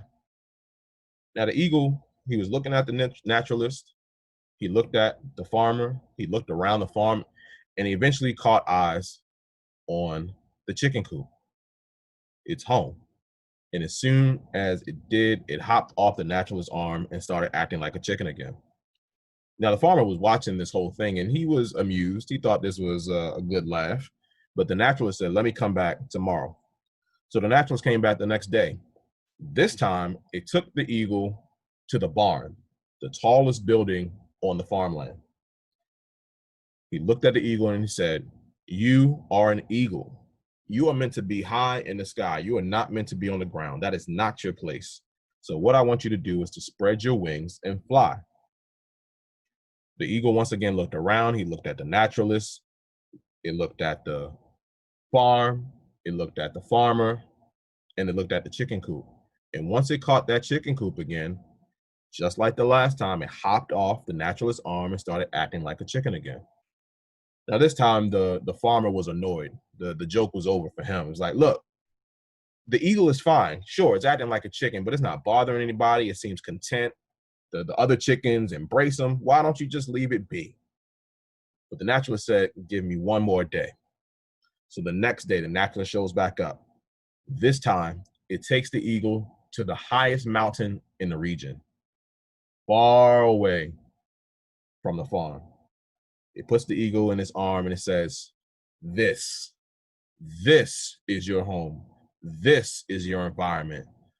What I want you to do, what I need you to do is to spread your wings and fly." And again, the eagle looked around, but this time it did not see the farm. It did not see the farmer. It did not see the chicken coop. It did not see its fellow chickens. In fact, what it did see was a bird just like it, flying in the sky, flying majestically, flying confidently. And this time, that eagle jumped off the naturalist's arm over the mountain, and it was diving down back to the earth.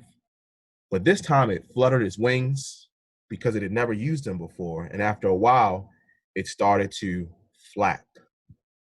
Slowly but confidently, it started to rise back up in the air. And with a loud screech, the eagle flew away. I tell that story because we are in a moment where there are a lot of people, particularly Black people, people of color, who are realizing that they were eagles all along. They spent their entire lives being told that they were chickens, that they were something else, something different. In many cases, something less than. And because of the moment that we are in, they now realize that they are eagles. And a lot of those who are having that revelation are youth, are kids, who are now telling themselves, I am somebody, I can be great, and I will no longer live in a country that tells me otherwise or tries to exude otherwise. So the moment of protest, of revolt, of revolution against the system of racism is being led by young people such as yourselves.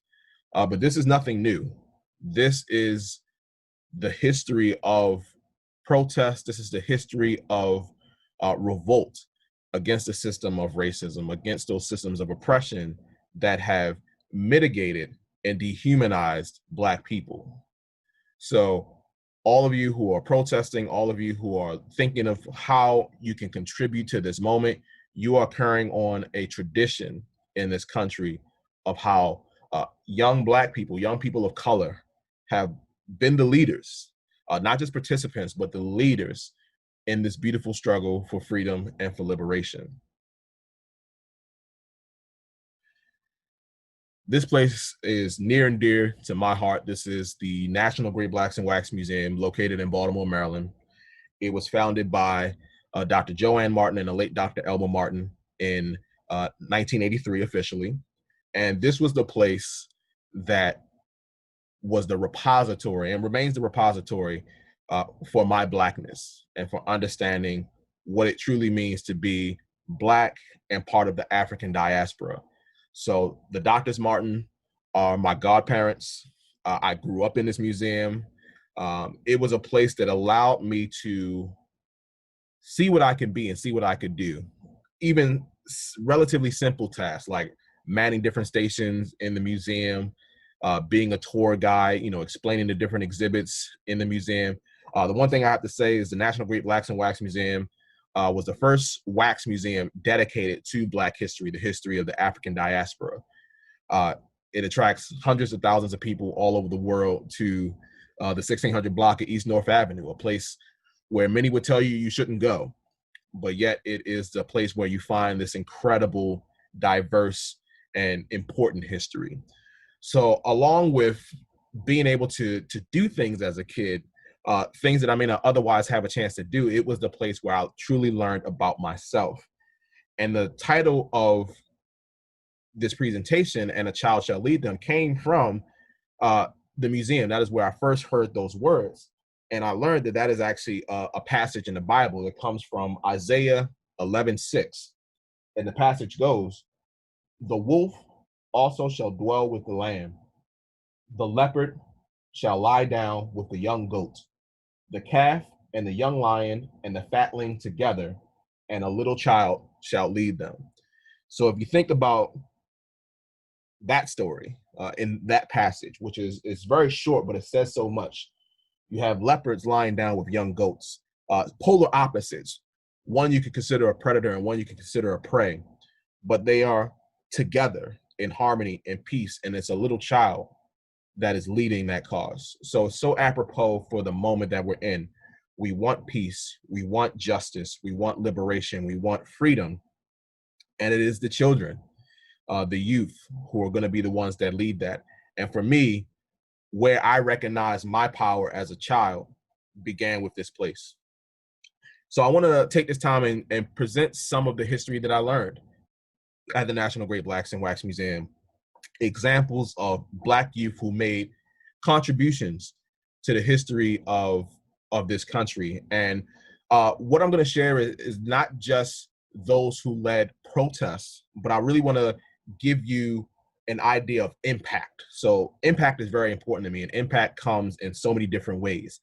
Not everybody's going to be on the front lines. Not everybody's going to be in front of the microphone. Not everybody's going to be on TV, but everyone's contribution is important because it brings impact.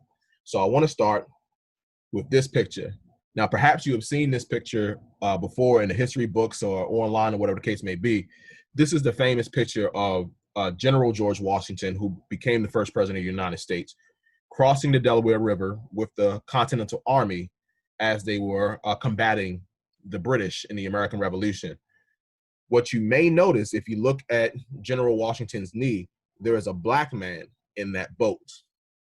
That Black man was named Tom Graves. Tom Graves had a son named Jocko. Both Tom Graves and Jocko Graves were enslaved and owned by General George Washington. So yes, George Washington was a slave owner. If you haven't known that, now you do. So Tom Graves was a part of this effort to fight for the American Revolution. Jocko Graves, his son, was also a part of that as well. Jocko Graves was asked by General George Washington to hold his horses as they were crossing the Delaware River. And so he did. When they returned, they found Jocko Graves frozen to death. This was a little kid, no more than 9 or 10 years old, found frozen to death with the reins of the horses still in his hands. So he never abdicated his responsibility. George Washington was so moved by Jocko's responsibility and Jocko's commitment to this task that was asked of him that he commissioned a statue in his honor. So you see these various manifestations of that memorial to Jocko Graves. So starting with the Faithful Groomsman in 1776, a caricature version in 1860, and then the Lawn Jockey in 1871. So if you have gone to places, typically in rural areas or down south, you will see this statue that typically holds a lantern. Well, it is based on Jocko Graves and the memorial by General Washington to his dedication to the American Revolution. So sure, all he did was hold General Washington's horses, but he contributed to this important aspect of American history, and General Washington wanted to honor that task. So Jocko Graves, we may not consider him a leader. We may not consider him someone who we would put at the forefront of the struggle for freedom. But in this sense, he did his part, and he was honored as such. Now, we see that that memorial has been characterized, made a caricature and bastardized in a lot of ways. So it's important to know the history of this figure, to know that this represented a young Black child who did his part to contribute to the fight for freedom, for American freedom in this case, despite the fact that he in fact was enslaved. So I'm guessing we all know who this guy is, the Reverend Dr. Martin Luther King Jr. I decided to include him, not just because he's a familiar face for, I'll say, all of us, but to really remind you all that he was young, very young, when he did the things that made him such a mythical figure in our consciousness today. I included this picture in particular because what I have noticed, and many have noticed in the 50 plus years since his assassination, and yes, assassination, not death, but assassination, was that he as a figure and so much of his message has become whitewashed. And what I mean by that is his words, his actions are used in a way to quell, to really kind of silence the disruption that happens when we have protests, when we have uprisings against racism. I want to remind you that the Reverend Dr. Martin Luther King Jr. was considered by many in white America during the 50s and 60s the most dangerous man in the country.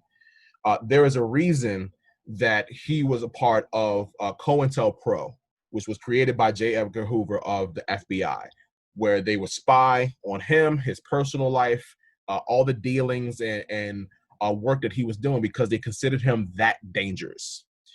So anyone that invokes his name to say, oh, Dr. Martin Luther King Jr. wouldn't approve of what people are doing now when they're protesting and uprising, he absolutely would. I want to bring a quote, if I may, from Dr. Martin Luther King Jr. that most people don't hear. So we are typically familiar with the I Have a Dream speech, various parts of that very famous speech. And a lot of us think that's all there was to him, that it was all about harmony and peace and love. And yes, it was. He was about nonviolent protest, but he was about disruption. And he disrupted so many of the systems that perpetuated Jim Crow segregation in the South. So we're talking about Alabama, we're talking about Mississippi, we're talking about Georgia. But it was about disruption. It was about bringing discomfort to the status quo, because if there was no discomfort, nothing would change. So I don't want us to forget the revolutionary that Martin Luther King Jr. was. And yes, he was incarcerated many times for the work that he did. So it was clear that he was considered a threat. And we should always be remembered that he was a threat to the status quo that perpetuated white power. So here's the quote that I want to share, actually one of two. So I'll start with this one. If the Negro is to be free, he must move down into the inner resources of his own soul and sign with a pen and ink of self-asserted manhood and womanhood, so I'm paraphrasing, his own and her own Emancipation Proclamation.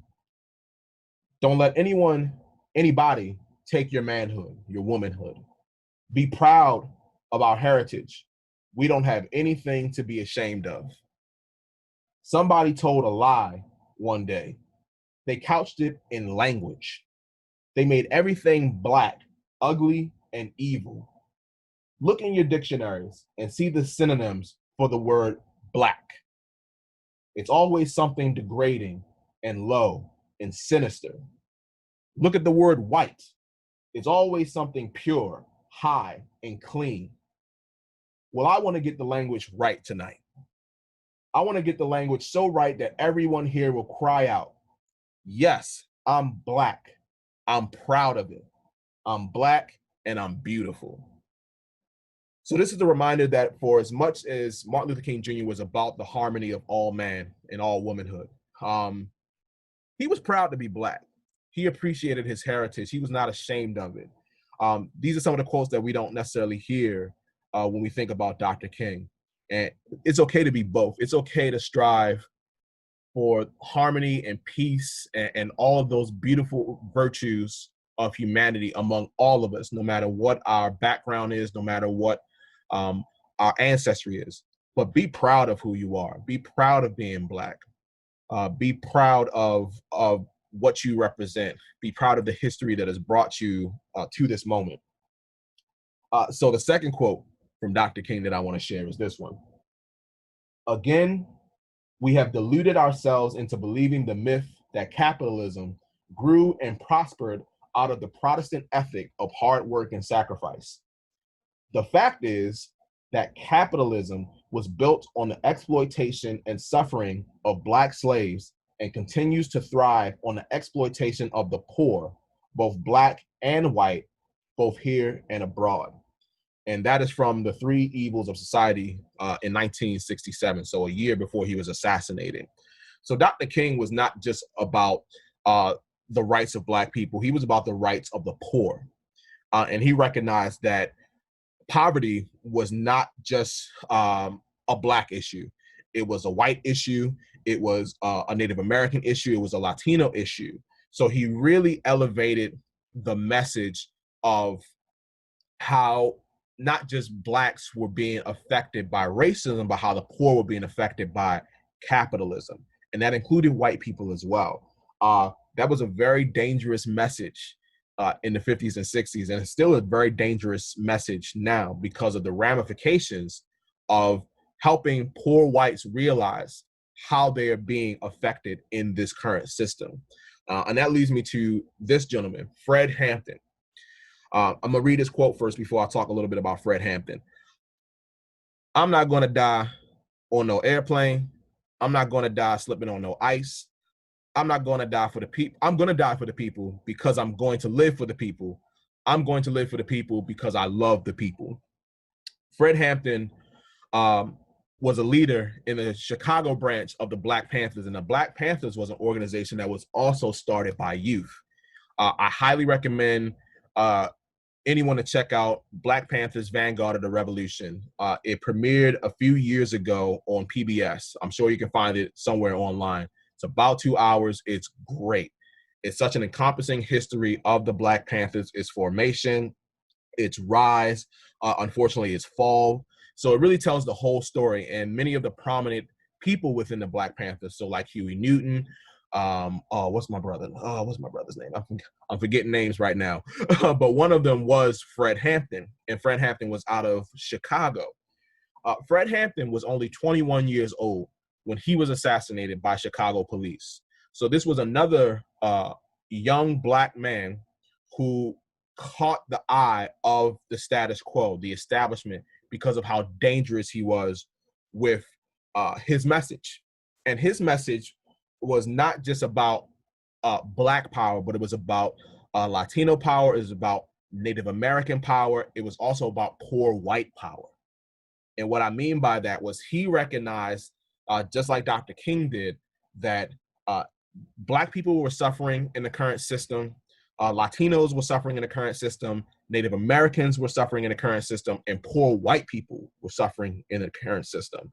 And he was able to create coalitions among those various groups. So all those groups had their own representation, their own organizations, and he was able to organize them to show them that if we work together, we can topple the system that keeps us apart and that keeps us marginalized within the United States.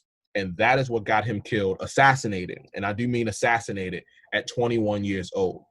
So I mentioned these heroes because we make them mythical because we're so separated from the time in which they lived. And in some cases, we think of them as so much older than they were. No, they were young. They were young and came up with these ideas and thought of these opportunities to make sizable change, significant change in the places where they lived. So that is well within your capabilities to do the same. It is not easy. As you can see, the last two gentlemen that I mentioned, Dr. King and Fred Hampton, were both assassinated. So it is a choice that you have to make. It is potentially a dangerous choice that you have to make. But again, like Fred Hampton, despite the 21 years that he had on this earth, he lived for the people because he loved the people. And in this moment where we are protesting the unnecessary killings of people,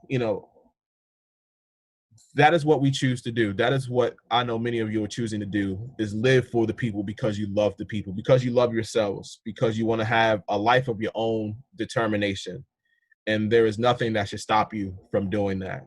So you protest, so you fight, so you organize, so you make those relationships among people who are feeling the same way.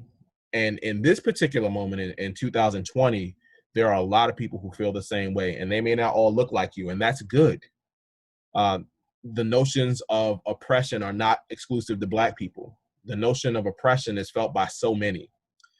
Use that as the basis of the change, the significant change that you want to make. So all of that history that I have learned, that knowledge itself has significantly affected me because of the National Great Blacks in Wax Museum and so many others, like the late great Mama Mary Carter Smith, who taught me African storytelling, because of the Sankofa Dance Theater located in Baltimore that taught me African drumming. I was able to combine all of those talents, cultural expressions, just understanding of who I was and am as a Black man, into what I do today. So these are just a couple of pictures to give you an idea of who I am, Dr. David Fakunle. So I am a brother, I am a son, two parents who stressed education, and because of their commitment to that, I am a PhD, and my sister Mary is a medical doctor. I am also, as I mentioned before, an African drummer with the opportunity to perform all over the country and around the world, sharing my cultural expression as an African. And as a storyteller, same thing, to keep the culture, to keep the tradition that is thousands of years old into the arts, but also science as well. So as a public health researcher, I use storytelling. I use storytelling to remind us of the common humanity that we all share, and to remind us what's most important, and to not let anything stop us from doing that. So these are all things within our capability. And I'm just a kid from East Baltimore. If you know anything about Baltimore, it has its challenges, and East Baltimore is no exception. So it was because of the opportunities, it was because of those elders, family, extended family, my cultural family, that planted all these seeds within me. Whether or not they knew how it would turn out, they did it because of their compassion. Just like the farmer, he meant well. And because of his compassion, he saved that baby eagle's life. Because of the naturalist, that baby eagle was able to become who it was truly meant to be. And I hope that I am a living example of what can be. If we use our resources, if we use our opportunities, if we think compassionately, if we think with empathy about our youth and what they can be. I was a child once. I'm still relatively young. I'm only 33 years old. So I pray I have a lot of life ahead of me. You can do extraordinary things, but we are ordinary people who are just given extraordinary opportunities. And when it is done with compassion, with love, with determination, you can do incredible things. And that is what I want you all to know. All of these things that you see here are well within your capability. And I am here to help as best I can. So one of the ways that I've been able to combine a number of these opportunities and manifestations of what was provided me has been the Maryland Lynching Truth and Reconciliation Commission. So this commission was created in 2019 through House Bill 307. It was signed, it was passed through the Maryland General Assembly unanimously on both sides, signed by Governor Larry Hogan. And now this commission is charged with chronicling and bringing justice to the 40 plus confirmed lynchings in the state of Maryland between 1854 and 1933. We also have the leeway to investigate lynchings that may have not been recorded, that may have gone unknown. But ultimately, our goal is to not just chronicle the history, but again, to bring justice. So how do we bring justice? How do we honor the victims of these heinous crimes, this dark aspect of Maryland's history, but one that must be known? Well, this is our current task. This is what we are looking to do as a commission. There are currently 18 of us, but we also work with local coalitions. We work with historians. We work with historical institutions, academic institutions, to really be able to tell the whole story. And I, as the chair, and my co-chair, Charles Chavis Jr., we are both the youngest on the commission. So again, young people are leading the way. We know how important the story is, not just the story of the victims, but the story of the perpetrators and the stories of the spectators as well. Now, we know those people are no longer with us, but their descendants are. There are people within the towns where these lynchings occurred that do know the stories, much more than perhaps has been chronicled. So that is what we aim to do. We want to tell the whole truth. And the truth starts with the fact that these lynchings were unjustified in every way. They were ways to intimidate Black communities. They were ways of preserving white power. So that is a given.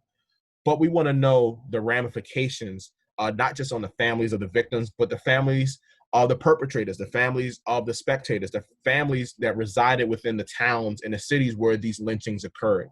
So as a storyteller, I believe in the totality of the story. And as chair of the commission, that is what I want to bring. But most importantly, I do want to bring justice. And that does mean telling the whole story, not just in a report, but in the education of our Maryland youth. So no matter what school you go to, you should know the history of lynching. You should know how racial terror lynchings were committed to, again, preserve the status quo, to preserve the marginalization of Black people, of people of color, and what we as a commission are doing to undo that damage as best we can. So I have an exercise for all of y'all. Like I said, I am a storyteller. So I cannot do this presentation without providing some better understanding of storytelling. So every story has a beginning, a middle, and an end. It contains characters. There are the settings, the places within the story. There are the themes. How are people feeling? What are people thinking? That's all within your ability as the storyteller. And then ultimately there is the message, and I call that the point. So no matter how long your story is, no matter how short your story is, whether you're telling it orally, whether you're presenting it visually, whether it is a video, whether it is performance art, what is the point? What is the core message that you want people to know after they hear your story? So this is an exercise that I want y'all to do. I'm going to tell a part of this story, the 7 Orisha teachings, and I want you all to finish the story. So the god Olodumare was looking down on earth.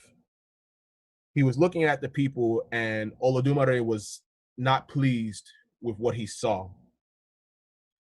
So he confided with the Orishas, the spirits, and he said, we have to start this over. We have to teach the people better. We need to find somebody who can be that vessel to present these teachings from the Orishas. So one of the Orishas went down to earth and looked everywhere for the right person to be that vessel to bring these teachings to the people. And the Orisha went 6 times and didn't find anybody that they deemed worthy. But on the 7th try, they did. They found a baby so young that it was still nursing with his mother. And the Orisha went back to Olodumare and said, this child, this baby is the one. This baby can bring the teachings of the Orishas to the people. So that Orisha went back to earth and took that baby up to the sky with Olodumare, with the Orishas, and it learned from them.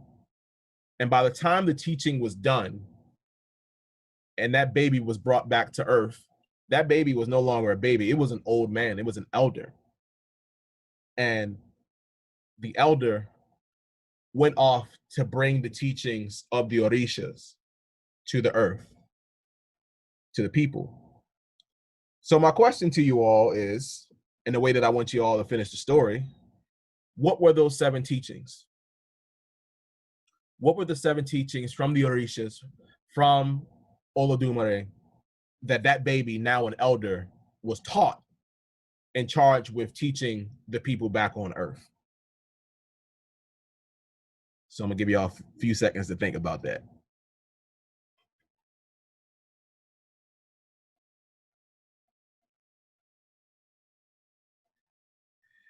So this particular story actually is a Chippewa story. So it isn't an indigenous story that I gave a Yoruba twist. I am Yoruba. My family's from Nigeria.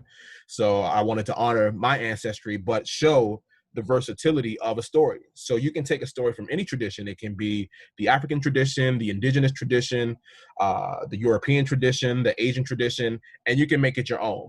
And this was just an example of one way that I did that. So in thinking about the 7 teachings that was given to this baby, now elder, I'm going to give you one just as a hint. So one of those teachings was wisdom. To cherish knowledge is to know wisdom. Wisdom is given by the Creator, to be used for the good of the people. So that was one of the 7 teachings given by the Orisha, or in the traditional Chippewa version, the 7 grandfathers. So I'm curious what your remaining 6 teachings will be, but my guess is that no matter who you are, they will be very similar. And this exercise and this story in particular is a reminder of, again, the commonality that we all share. One thing that I say is that in the end of the day, when we think about the totality of our lives, no matter who we are, where we came from, our background, the color of our skin, we all want to be loved. We all want to be appreciated. We all want to be respected. We want to be understood, and we want to be acknowledged. Those are common across humanity. And so I ask us all, why should anything stop us from that? So when I think about the work that I do, when I think about the work that we as youth, as young people do in the struggle, the beautiful struggle for freedom, for liberation, this is why I do it in particular. I do it for those who are coming after me. So this is my son, Cruz Matisse. He was 3 in this picture. This was my wedding. He's 6 now. So all the work that I do in my life is for him. All the work that I do is for the kids that he plays with, his classmates. It is for the opportunity for them to live a life of their own determination. I have told many people that my son does not need to do what I do. He does not need to have a PhD. He does not need to be in this work the way that I am. I am doing this so that if it's up to him, he can just be happy. He can be a doctor. He can be an engineer. He can be a trash man for all I care. I just want him to be happy. The work that I do, again, not just for him, but for all of you, is because I want you all to be happy. I don't care what you do, but if you can tell me that you are happy with the life that you have, then I have done my work. The struggle for change is really the struggle for happiness, so that people can enjoy this time that we have, which is limited. We are just a speck in the grand story of humanity, of civilization. Why not enjoy the time that we have? It should not be wasted having to convince people that we deserve that. But such is our fight. Such is our challenge. And we will do that so that whether in our lifetime or when we are gone, in the lifetime of our children or our grandchildren, we can feel in our spirit, in our essence, that they are living lives of happiness because they choose to be happy. They choose to do whatever they want to be happy. So that is why I fight. That is why I speak. That is why I tell my story. That is why I serve. And I'm grateful to all of you out there that do the same, not just in the beautiful struggle for freedom, but the pursuit of happiness, true happiness. So I thank you all for your time, for your energy, for your attention. I encourage you to stay in touch with me. So you can reach out to me via this email address, via my website, discovermerecoverme.com. And please stay in touch with the Maryland Lynching Truth and Reconciliation Commission. Despite the fact that we are virtual, we are remote, we are continuing to do the work. We are having our meetings. We are starting the chronicling of stories. So the work will get done no matter what the obstacles are in front of us. It is too important. It is too necessary to you all. It is too necessary to the history that we are making today, not for us to put every ounce of effort we can into the work. So we will work, we will fight, we will be a part of this beautiful struggle for change. So again, I thank you. I honor you, and most importantly, tell your stories, tell your unapologetic truth, be the eagles that I know you all are, and don't let anyone ever tell you otherwise. Peace.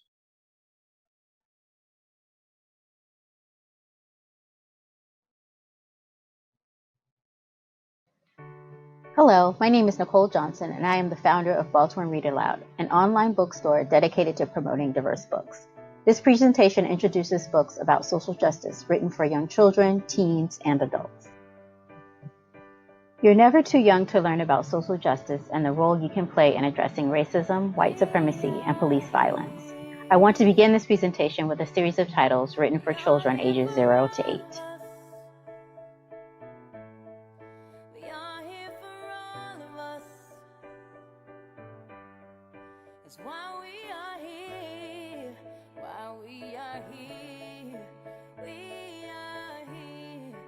Bombs over Baghdad, trying to get something we never had. Let's start with a good dad. So real, but it's so sad. And while we burning this incense, we gon' pray for the innocent. Cause right now it don't make sense. Right now it don't make sense. Let's talk about Chi-Town. Let's talk about Gaza. Let's talk about Israel. Right now with Israel. Let's talk Nigeria in a mass hysteria. Yeah, our souls are brought together so that we could love each other, brother. We are here. This next series of books are for children ages 8 to 12. These books honor the voice of young people and encourage everyone to say something and do something when faced with injustice.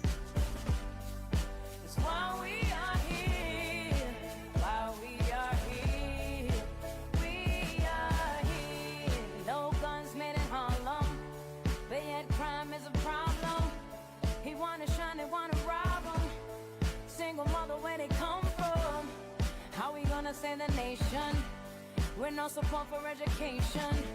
Cause right now it don't make sense. Right now it don't make sense. Let's talk about our part. My heart touch your heart. Let's talk about living. Had enough of dying, not what we all about. Let's do more giving, do more forgiving. Yeah, our souls are brought together so Every day we hear reports of activists taking to the streets to protest police violence. A new generation is continuing the struggle started by our ancestors. This next selection of books is for youth and young adults ages 13 and up. They reveal the history, politics, and impact of today's activism.